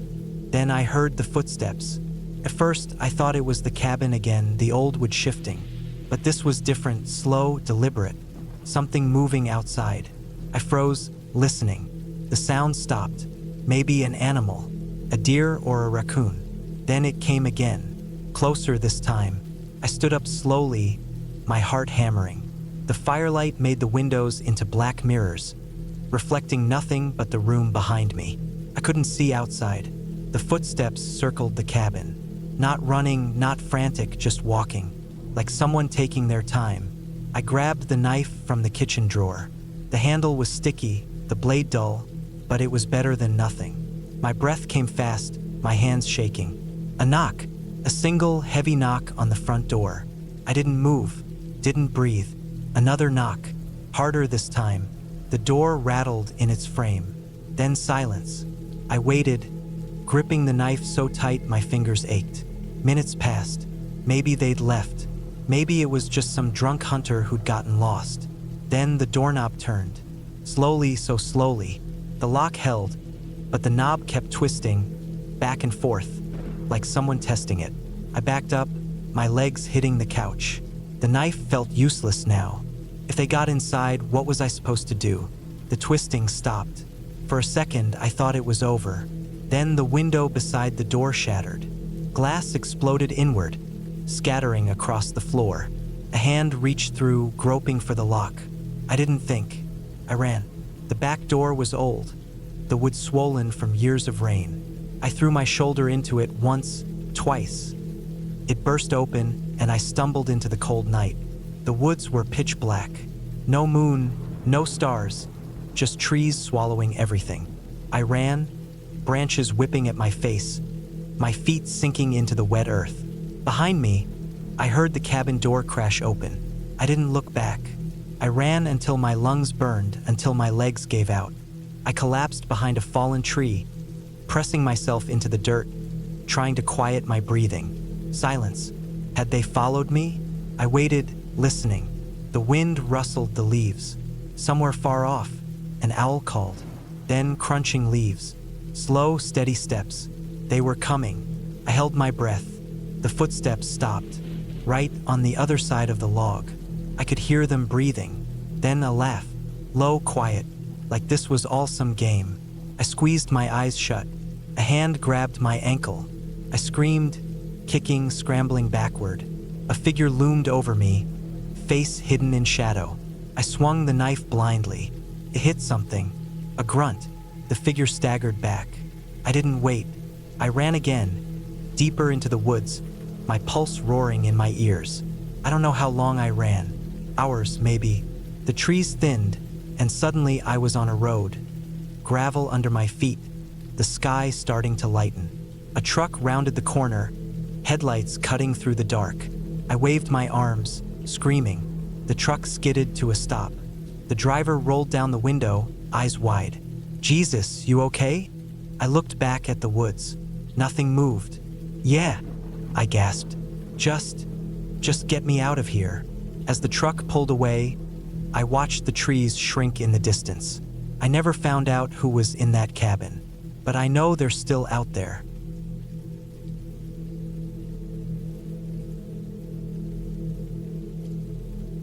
It was early autumn in 2015 when I decided to get away from everything. I'd been feeling the pressure of work and life for a while, and after a rough few months, I needed some peace and quiet, somewhere isolated, far from the noise of the city.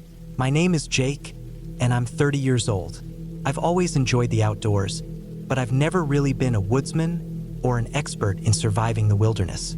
Still, I was confident enough to spend a week in a small, remote cabin in the Appalachian Mountains, just a few miles outside of a small town in North Carolina.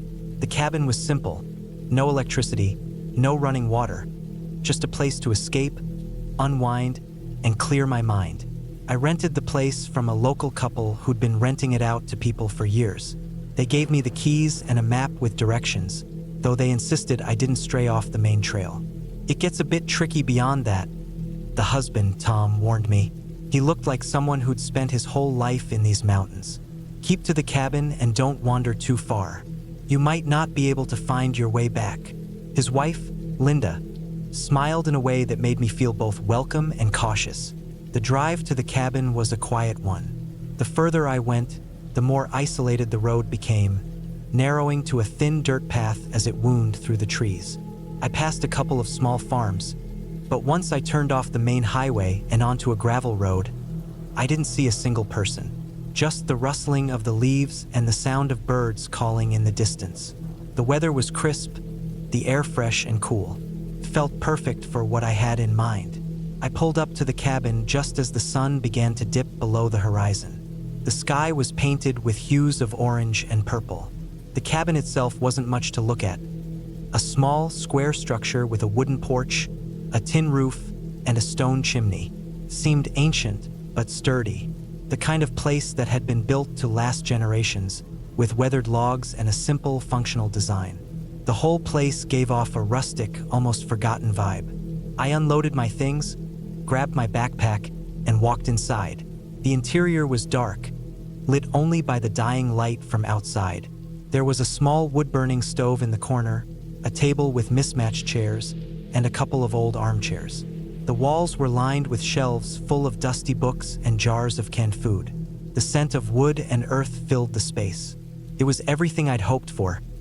Isolated, peaceful, and without distractions. I set up my sleeping bag in the corner of the cabin, where I would sleep. There was a bed, but it looked uncomfortable, so I figured the floor would be better.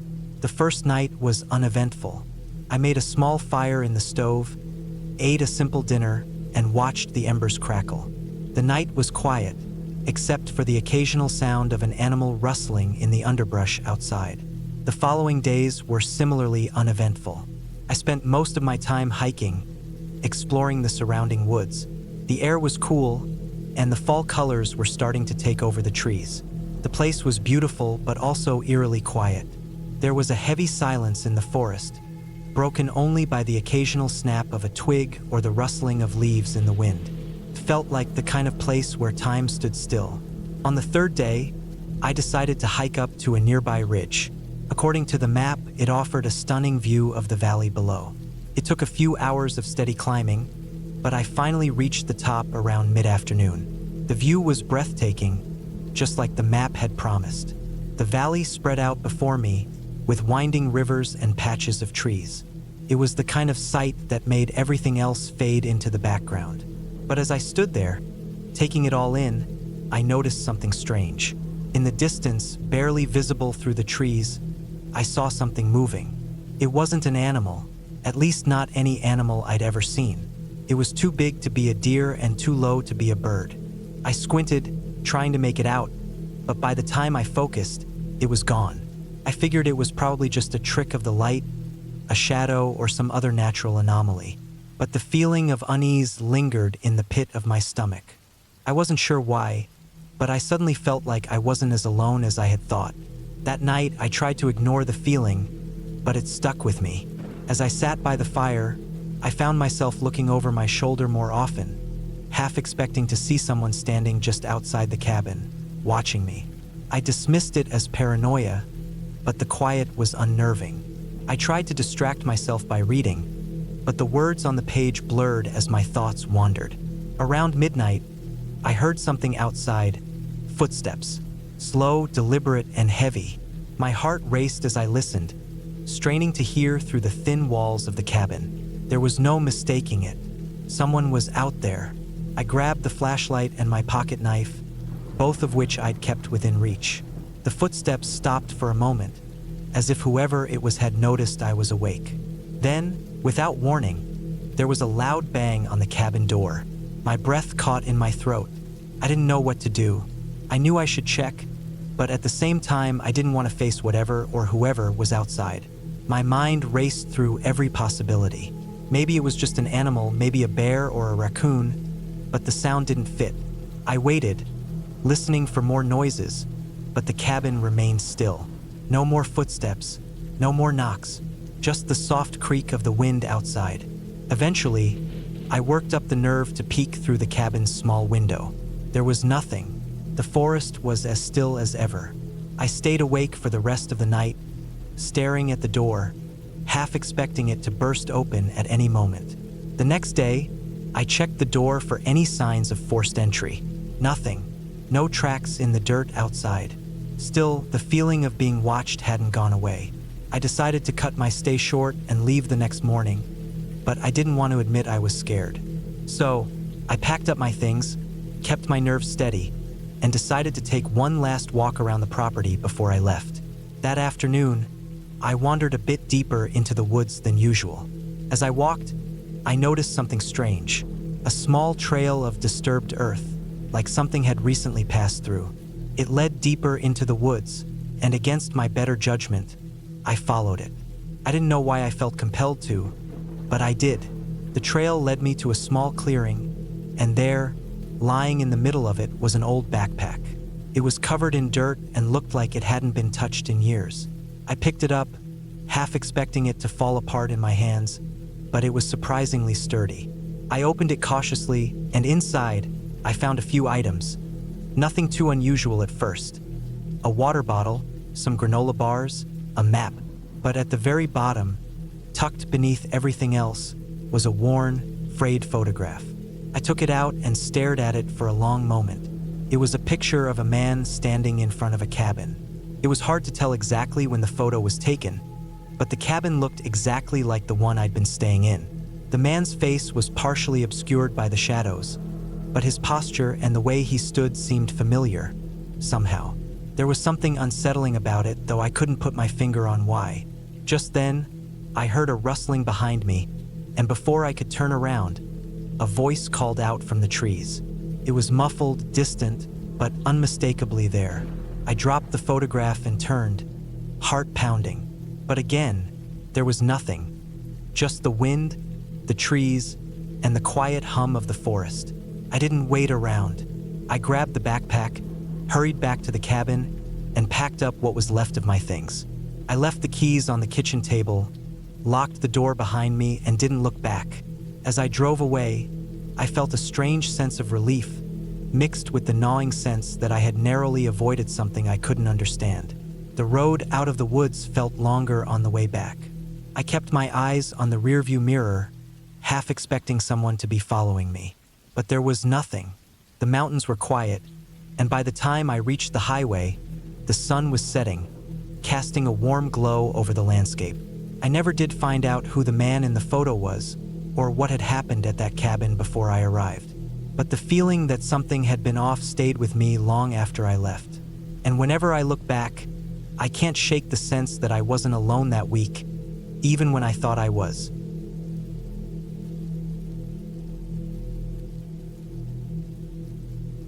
The road had been swallowed by the forest hours ago. My headlights cut through the dark, barely holding back the thick trees pressing in from both sides. The GPS had stopped working miles back, and now I was just following a dirt path that seemed to get narrower with every turn. The rain started as a drizzle, then turned into a downpour, hammering against the windshield so hard I could barely see. I didn't even know why I was out here. Maybe it was the fight with Rachel, maybe it was just needing to get away. But now, with the gas gauge dipping toward empty and no sign of civilization, the weight of my mistakes settled in my gut. Then I saw it, a cabin. It was small, old, the wood weathered gray from years of neglect. The roof sagged in the middle, and the porch steps looked like they'd collapse under any real weight. But it was shelter, and right now that was all I needed. I pulled the car as close as I could, killed the engine, and sat for a moment, listening to the rain drum against the roof. No lights inside, no signs of life. Abandoned, then. Good. The second I stepped out, The cold hit me like a slap. I hunched my shoulders, pulling my jacket tighter as I jogged toward the cabin. The steps groaned under my weight, but held. The door was unlocked. Inside, the air was thick with dust and the smell of rotting wood. I flicked on my phone's flashlight, sweeping the beam across the room. A rusted wood stove in the corner, a table with one broken leg, a moth-eaten couch slumped against the far wall, and in the center of the room, a single chair, upright as if someone had just been sitting there. I told myself it was nothing, just an old chair, but the way it was placed perfectly in the middle of the room made my skin prickle. I shut the door behind me, blocking out the rain, and dragged the table in front of it. Not like it would stop anyone, but it made me feel better. Sleep was impossible. Every creak of the old cabin, every gust of wind against the windows, snapped me back to full alert. I sat on the couch, my back to the wall, eyes fixed on the door. Then I heard it, a scrape, outside. Not the wind, not the rain, something moving. I held my breath, straining to listen. There it was again, slow, deliberate footsteps on the porch. My heart jackhammered against my ribs. I stood, gripping my phone like a weapon, though I knew it was useless. The footsteps stopped right outside the door.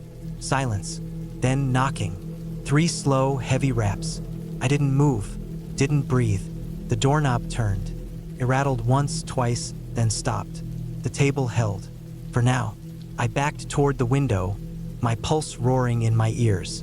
The glass was grimy, but through it, I could just make out a shape, tall, broad-shouldered, standing perfectly still in the rain.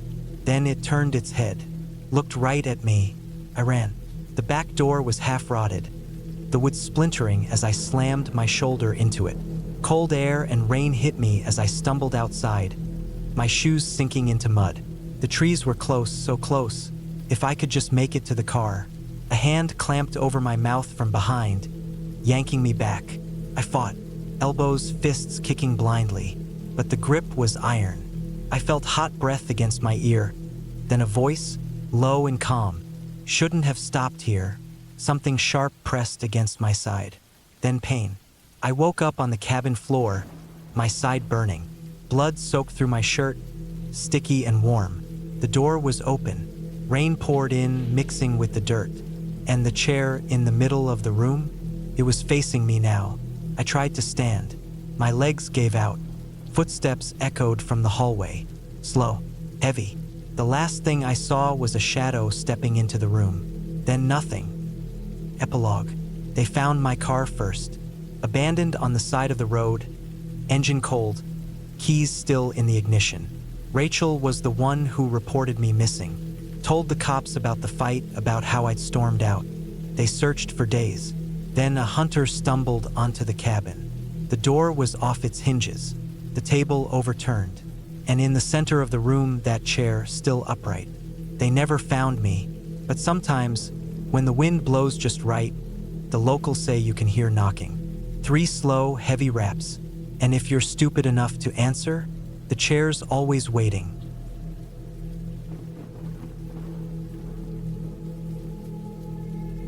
It was the fall of 2015, and I had just turned 28. Life was the usual busy mess, work, personal projects, and the sort of stuff you'd expect to distract someone from the simple, quieter things. I needed a break.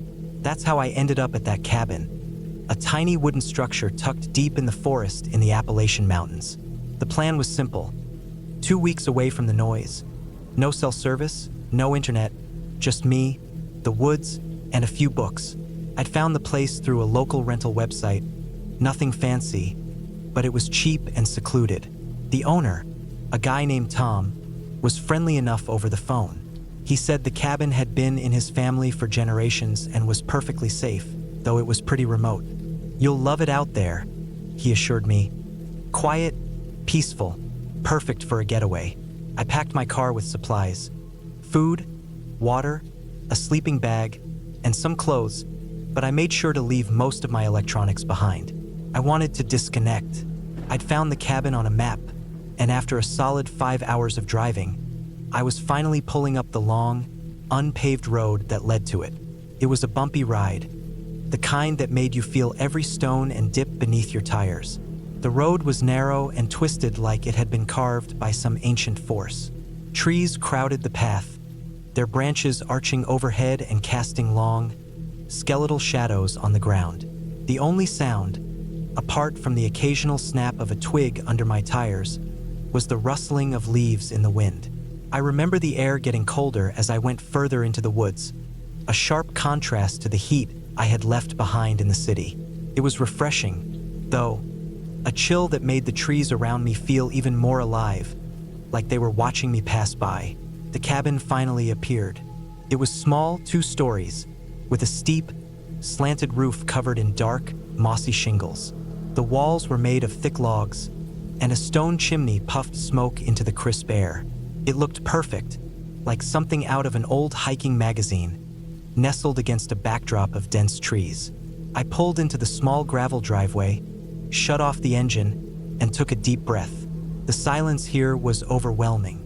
It wasn't the kind of silence you'd get in the city, where you could hear the hum of life just beneath the surface. No, this was complete, almost unnatural quiet. It made me uneasy at first, but I brushed it off as a part of being in the wilderness. Tom had left a key under a rock by the porch, and I unlocked the door with a simple twist. Inside, it was just as rustic as the outside: old wooden floors, a stone fireplace, and a few mismatched chairs. There was a small kitchen area, a modest bedroom upstairs, and a tiny bathroom with a clawfoot tub. No TV, no Wi-Fi. Perfect. I could already feel the stress of the outside world begin to slip away. I spent the first few hours exploring the area, walking along a creek that ran a little ways from the cabin. The woods were dense, and the trail was barely visible in some spots, but it didn't matter. I had no destination. The only thing that mattered was the rhythmic sound of my boots on the forest floor and the occasional bird call overhead. As the sun began to dip behind the mountains, I headed back to the cabin. I started a fire in the fireplace and settled in with a book, the crackling of the wood and the warmth from the flames the only company I had. The night came quickly, and soon the cabin was bathed in the flickering glow of the fire. I woke up in the middle of the night. Something was off. The air felt thicker, heavier, like something had changed. I could hear the wind outside, whistling through the trees, but there was another noise, something soft and almost imperceptible, like a tapping. It wasn't loud enough to be a knock on the door, but it was there. I listened carefully, trying to place the sound. It was coming from outside, just beyond the edge of the porch. I couldn't shake the feeling of being watched, and I found myself getting up and walking over to the window to peer outside. It was pitch dark. The moon was hidden behind clouds, and the only light came from the cabin's weak porch light, casting long, eerie shadows on the ground. I saw nothing, no movement, no figures lurking in the dark, but the feeling wouldn't go away. I went back to bed, trying to ignore the rising tension in my chest.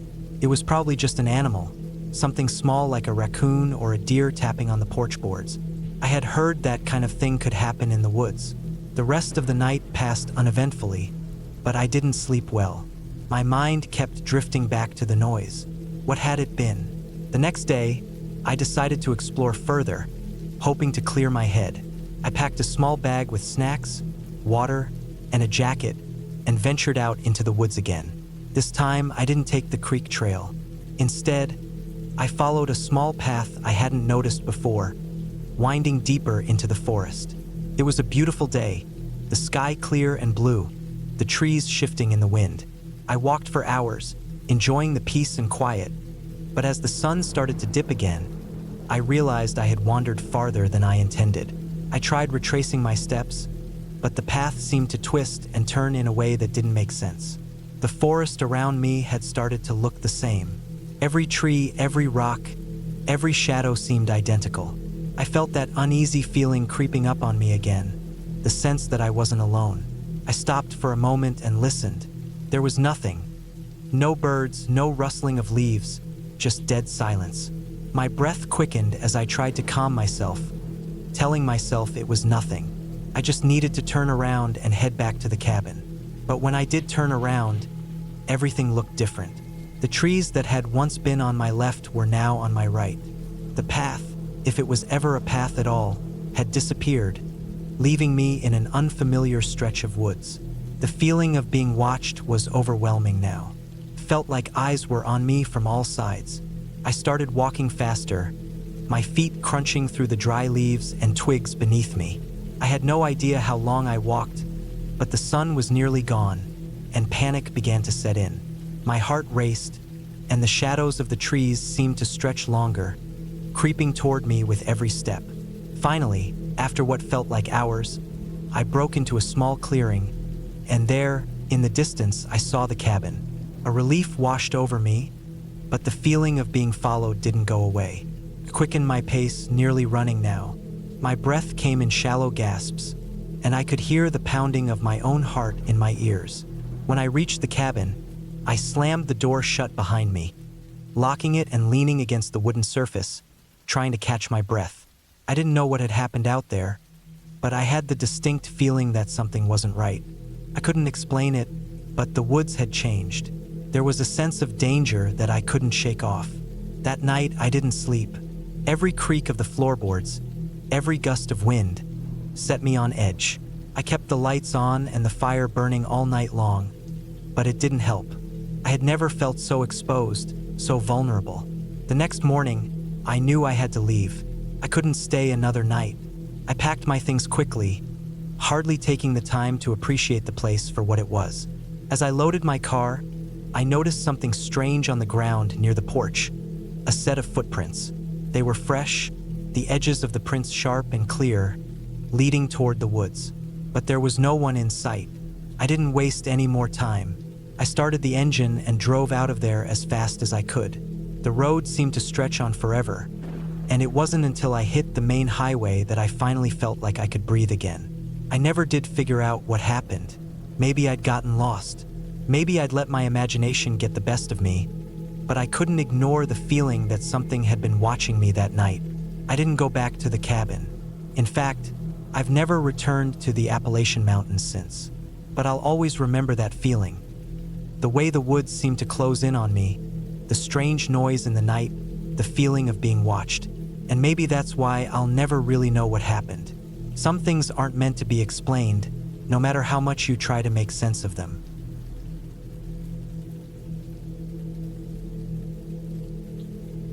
Got it. I'll get started on this long, detailed, realistic first-person perspective story based on a random scenario. It's going to be immersive, scary, and clear without any supernatural elements, with a good, realistic ending. Please hold on while I craft the story. This will take some time.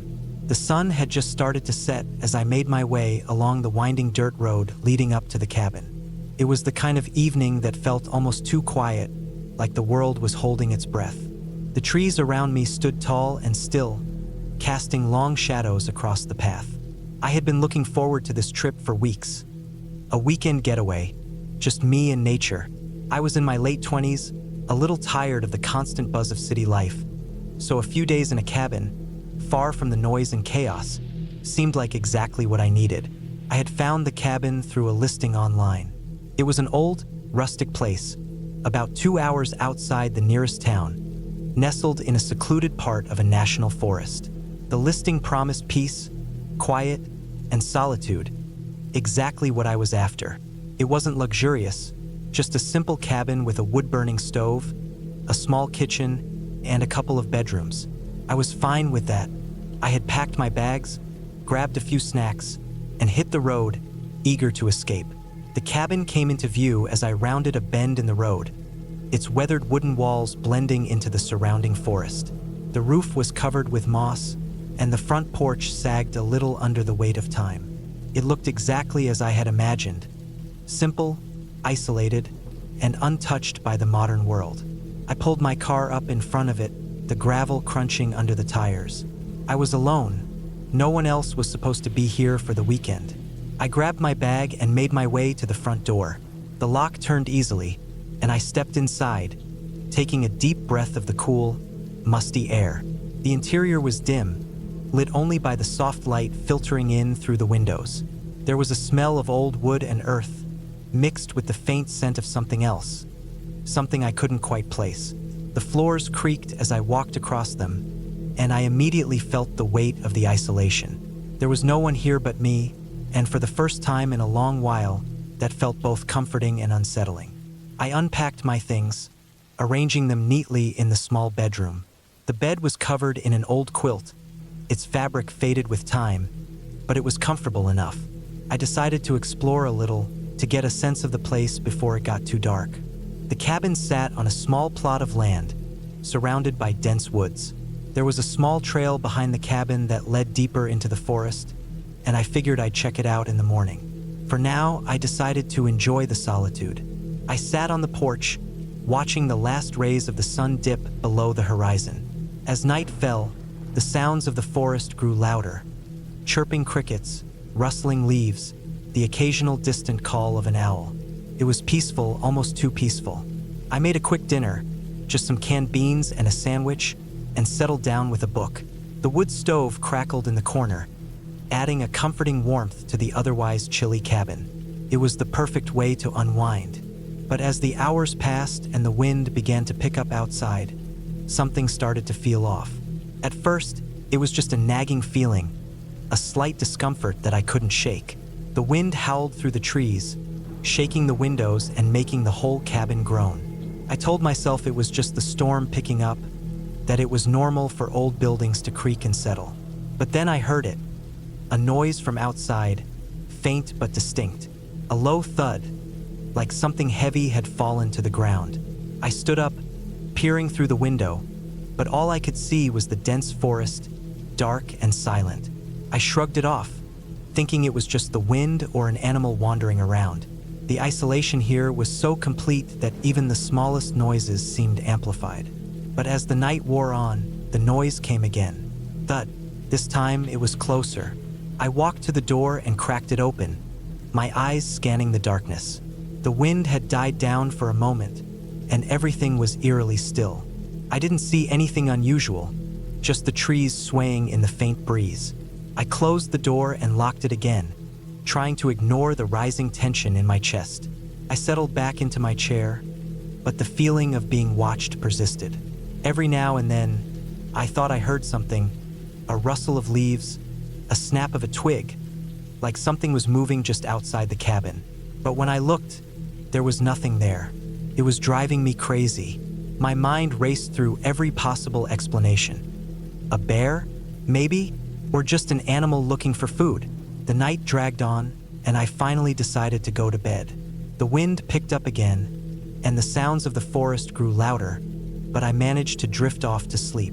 It was a restless sleep, though. Every time I closed my eyes, I imagined someone, or something, standing just outside the window watching me. I woke up early the next morning, the light of dawn barely creeping through the curtains. I was exhausted but didn't want to stay in the cabin any longer than necessary. I quickly packed my things, deciding to head out for a hike and clear my mind. As I was leaving, I noticed something strange. There were marks on the ground near the front porch, fresh dirt dug up in a straight line, like someone or something had dragged something heavy across the ground. Could have been an animal, I told myself, but the marks seemed too deliberate. I headed down the trail behind the cabin, hoping to shake off the unease that had settled in my stomach. The forest was quiet again, the air cool and crisp. As I walked deeper into the woods, I started to feel better. The chirping of birds, the rustling of leaves underfoot. This was the kind of peace I had been craving. But that peace didn't last long. I noticed something up ahead, a small clearing where the trees opened up just enough to let in a patch of sunlight. There was something in the middle of the clearing, something large, something odd. As I got closer, I realized what it was. A pile of broken branches and leaves, tangled together in a haphazard pile. But it wasn't just branches. There were bits of fabric, torn and frayed, tangled up in the mess. I stepped closer, my heart racing. The fabric looked like it came from a shirt, something like the one I had been wearing the day before. But how could that be? I turned around quickly, scanning the area around me. The trees were thick, and the trail behind me was barely visible now. I wasn't sure which way to go. I felt a rush of panic, a tightness in my chest as I realized I might not be alone. There was something wrong about all of this. I had to leave. I had to get back to the cabin.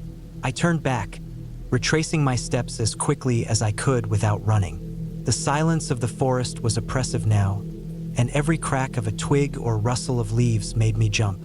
It was as if the woods themselves were alive with hidden eyes, watching me, waiting for me to make a mistake.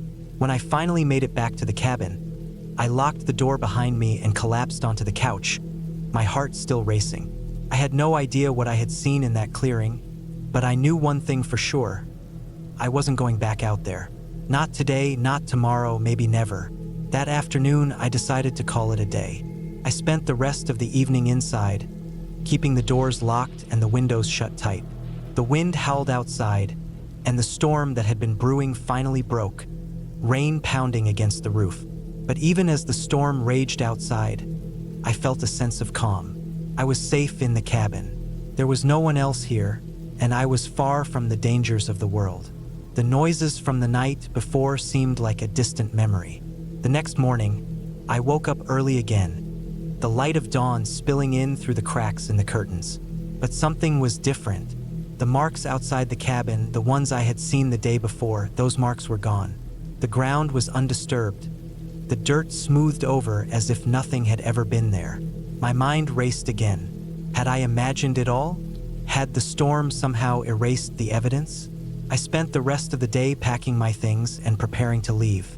As much as I had come for the peace and solitude, I couldn't shake the feeling that something had been watching me. Something had been waiting. I didn't know who or what it was, but I wasn't willing to find out.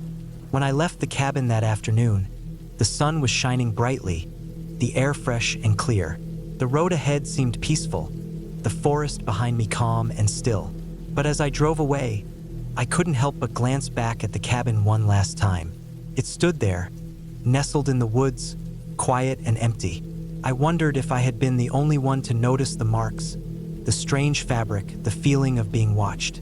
But then again, maybe I wasn't meant to know the answer. I left the woods behind me, the cabin disappearing from view. I didn't look back again.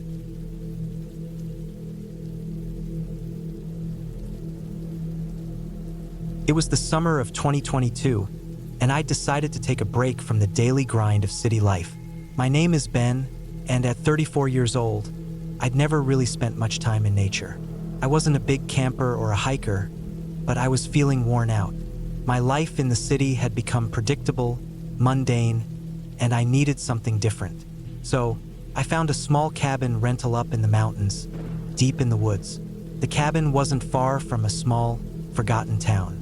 It took about 3 hours to drive there, and the last few miles were on a dirt road that twisted and turned, the kind of road you wouldn't want to be on if it rained.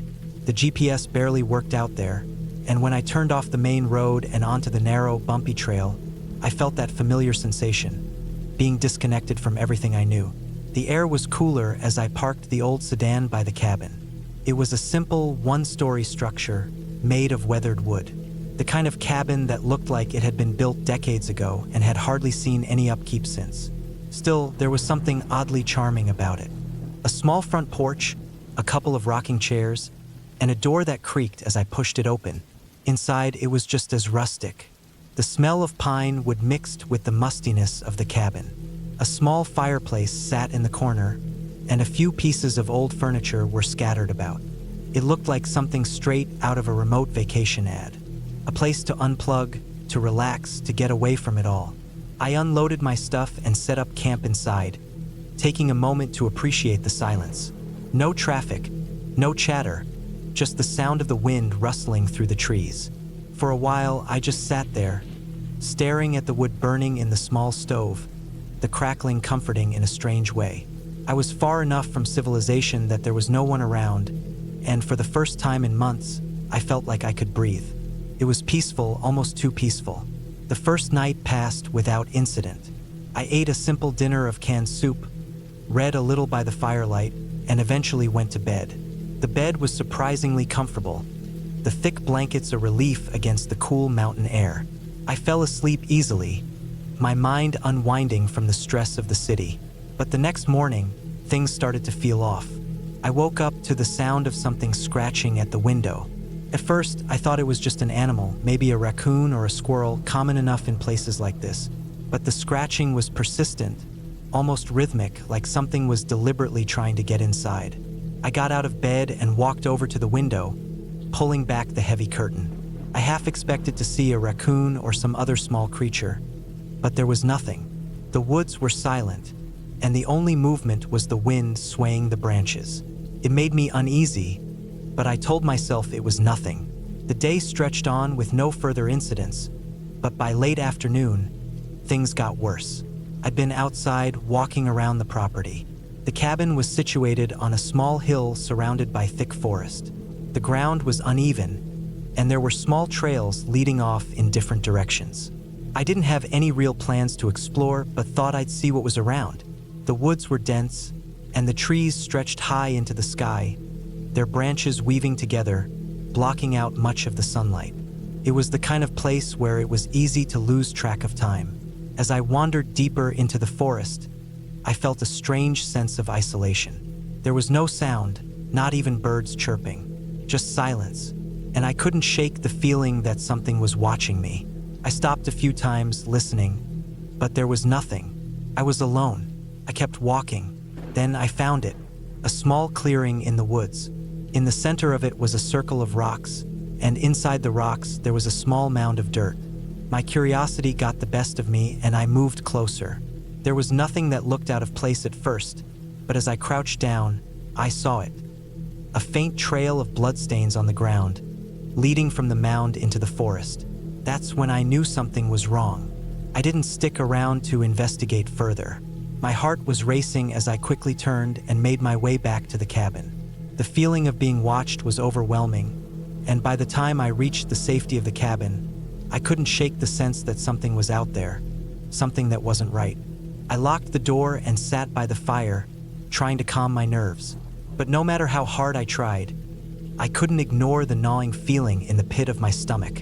I kept replaying the sight of that blood trail, wondering what it had been from. An animal, maybe? But no, the blood had been too much, too fresh. That night, things got even stranger. I woke up to a sound that I couldn't place. It was faint, almost like a whispering, coming from outside the cabin. My first thought was that it was just the wind, but the sound persisted, getting louder, more distinct. It was a soft scratching sound again, but this time, it wasn't at the window. It was coming from the roof. I got up, feeling my heart pounding in my chest. I grabbed a flashlight and crept to the front door, opening it slowly. The beam of light cut through the darkness, revealing nothing but the empty woods. I stood there for a moment, listening. The sound had stopped. But then, from the corner of my eye, I saw something move. It was fast, and just as quickly as I saw it, it was gone. A shadow darting between the trees. I didn't hesitate.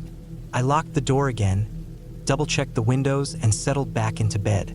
My nerves were on edge, and sleep came fitfully. The following day, I was determined to leave. I didn't know why, but I felt trapped. Something wasn't right with the cabin, the woods, or whatever had been watching me. I packed my things and made sure the place was locked up tight. But when I stepped outside, I noticed something else. The ground was disturbed. Fresh footprints led up to the cabin, large, heavy prints, almost as if someone or something had been waiting for me to leave. Panic set in. I quickly loaded the car, making sure to check over my shoulder every few seconds. The woods were silent again, and I could feel that same oppressive silence pressing down on me. The atmosphere was thick with something unexplainable. As I drove away, I couldn't shake the feeling that I was being followed, but I never looked back. It wasn't until I reached the nearby town and stopped at a small gas station that I learned the truth. The attendant behind the counter seemed surprised when I told her I'd been staying at the cabin. "Oh," she said, eyeing me with a strange look. "You're the first person I've seen in a while. That cabin's been abandoned for years." I paused, unsure of what to say. "But I rented it." She gave me a blank stare, then shook her head slowly. "No one rents that place out. It's been vacant for almost a decade now." I felt a chill run down my spine as I stared at her. Something wasn't right, and I couldn't put my finger on it. But I wasn't about to stay there long enough to find out. I left the station quickly, my heart still racing, and for the first time in days, I felt a wave of relief. I was safe, but as I drove back down the winding road, I couldn't help but wonder, what had been waiting for me at the cabin? What had made those footprints, and why had it all felt so wrong? To this day, I've never gone back to those woods, and I never will.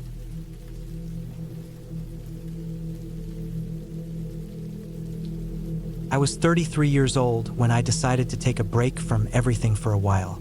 It was early September 2016, and things in my life had started to feel like they were slipping out of my hands. I had just gone through a long breakup that left me drained in every way, and work was no better.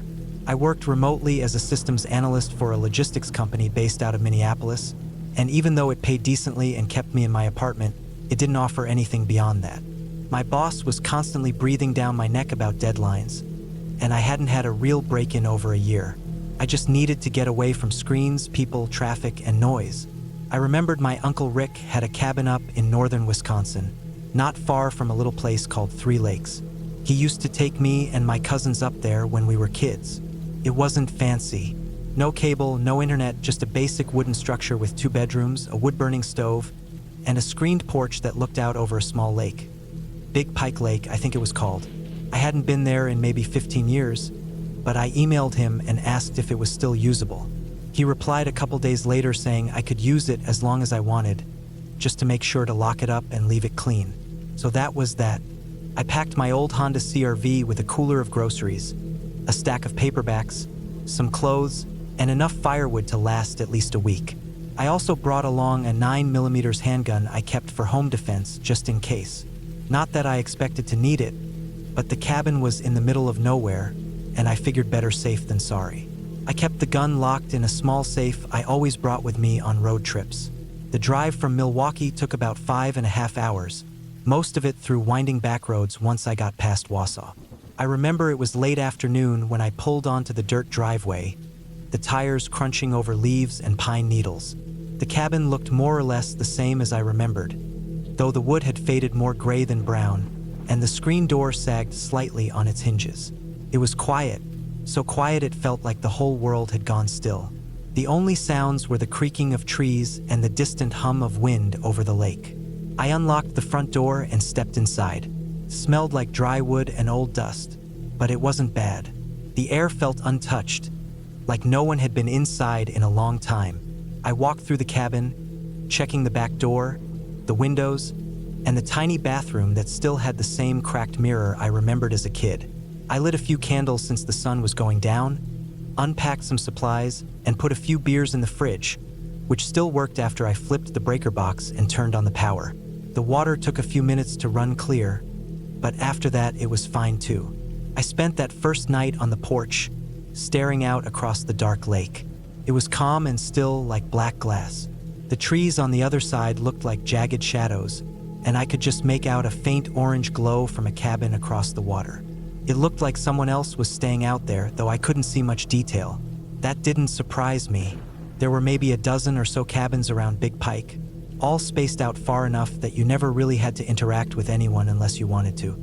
I went to bed early and slept better than I had in weeks. The next few days passed slowly, which was exactly what I wanted.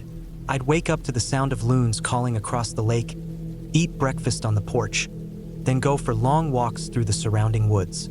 The trails were mostly overgrown, but I found some old markers nailed to trees that helped guide me. I saw deer a few times, and once a black bear from a distance, rummaging near a fallen tree. I gave it a wide berth, and it didn't notice me. Most evenings I spent on the porch, reading or sipping whiskey, just watching the lake. I noticed the cabin across the lake had someone staying there full-time too. Every night around the same time, I'd see a faint light come on in one of the windows, and sometimes I'd hear the faint hum of a generator, just a low murmur over the water. I never saw anyone clearly, just a figure every now and then through the trees.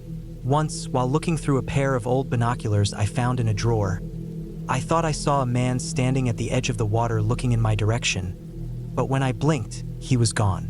Maybe I imagined it. It wasn't until the 4th day that something happened that didn't feel right. I was out chopping firewood behind the cabin when I heard what sounded like a car door slam. It startled me enough to stop mid-swing. I walked around front, expecting maybe a game warden or another cabin owner passing through. But there was no vehicle in sight, just the trees and the lake beyond. I stood there for a while, listening. Nothing. That night, I was on the porch again, reading by lantern light, when I heard rustling in the woods to my left. It was close, maybe 30 or 40 feet away. I turned off the lantern and waited. The rustling stopped. I sat there for almost an hour, straining to hear anything else. But there was nothing. No footsteps, no breathing, no movement, just silence. The next morning, I found footprints in the damp soil near the tree line. Big ones. Men's boots, maybe size 11 or 12. I wear a 10 and these were clearly larger. They came in from the woods, looped around the back of the cabin, and disappeared again into the trees. That was the first time I took out the gun. I loaded it, checked the safety, and kept it nearby from then on. I didn't feel scared exactly, but I felt watched, like someone knew I was alone out here. I told myself maybe it was just another camper or hunter passing through. Maybe they saw the cabin and got curious. That's what I told myself. That night, I didn't sit on the porch. I stayed inside, lights off, just staring out the window at the lake. The light across the water was on again, but this time, I thought I saw movement. Someone pacing behind the window. I used the binoculars again, but I couldn't see clearly. Just a dark shape moving back and forth. On the 6th day, I woke up to find something hanging from the front door. It was a dead rabbit, tied by its feet with fishing line, swinging gently in the breeze. Its throat had been cut cleanly, and its eyes were wide open. Blood had dripped down onto the steps overnight, dried into a dark smear. I stood there for a long time just staring at it, my stomach turning. It wasn't a predator kill. This was human. I cut it down, wrapped it in a trash bag, and buried it behind the cabin. I didn't know what else to do. I was too shaken to think straight, and for the first time I considered packing up and leaving. But I didn't. I told myself maybe it was a sick prank, maybe some local teenagers messing around. The logical part of my brain kept trying to override the feeling in my gut. That night, I heard the generator across the lake running again, louder this time, like it was closer. I looked out through the window and saw a faint light moving through the trees. At first I thought it was someone with a flashlight, but it didn't move right. It flickered too much, like a lantern. I barely slept. The 7th morning was cold and gray. Clouds hung low over the lake, and the water was choppy with wind. I stepped outside to get some fresh air and found more footprints. These ones closer to the cabin than before. They led right up to the porch steps and back again. I checked the doors and windows. Everything was locked. Nothing was broken or taken, but someone had definitely been watching me during the night. That afternoon, I finally worked up the nerve to walk around the lake toward the other cabin. I didn't go directly, just looped through the woods, using the binoculars every now and then to keep it in view. It took me almost 2 hours to get close enough to see it clearly. It was smaller than I remembered. The siding was weathered and patchy, and part of the roof looked caved in. I crept closer through the trees until I was maybe 50 feet away. The front door was open. I crouched there for a while, just watching. I didn't see anyone. No movement, no sounds. Eventually, I stepped out of the trees and walked up to the cabin, gun holstered but ready. The door creaked as I pushed it open. Inside, it smelled like mold and ash. The floor was covered in dirt and leaves. Old newspapers were scattered everywhere, along with piles of canned food, some opened and rotting. There was no electricity, no furniture except a broken table and a cot in the corner. On the walls were maps, hand-drawn, crude, showing the lake and surrounding woods. My cabin was circled in red marker, and lines connected it to other spots around the forest. I felt my throat tighten as I looked closer. There were dates next to the lines, some recent. My arrival date was one of them. I turned and left without touching anything else. I didn't sleep that night. I stayed up with the gun beside me, every light off, just staring out into the trees. I kept thinking about the maps, about how much this person must have watched me, how long they had been coming around my cabin without me knowing. I had no cell service, no internet, and the landline didn't work anymore. I was completely alone. Around 2 a.m., I heard something. Footsteps. Slow, careful, crunching through the leaves around the back of the cabin. I held my breath and moved to the window, peeking out through the edge of the curtain. I saw a figure. A man, tall and broad-shouldered, wearing a dark jacket and a hood pulled up. He moved around the cabin, stopping by each window, leaning in, then moving on.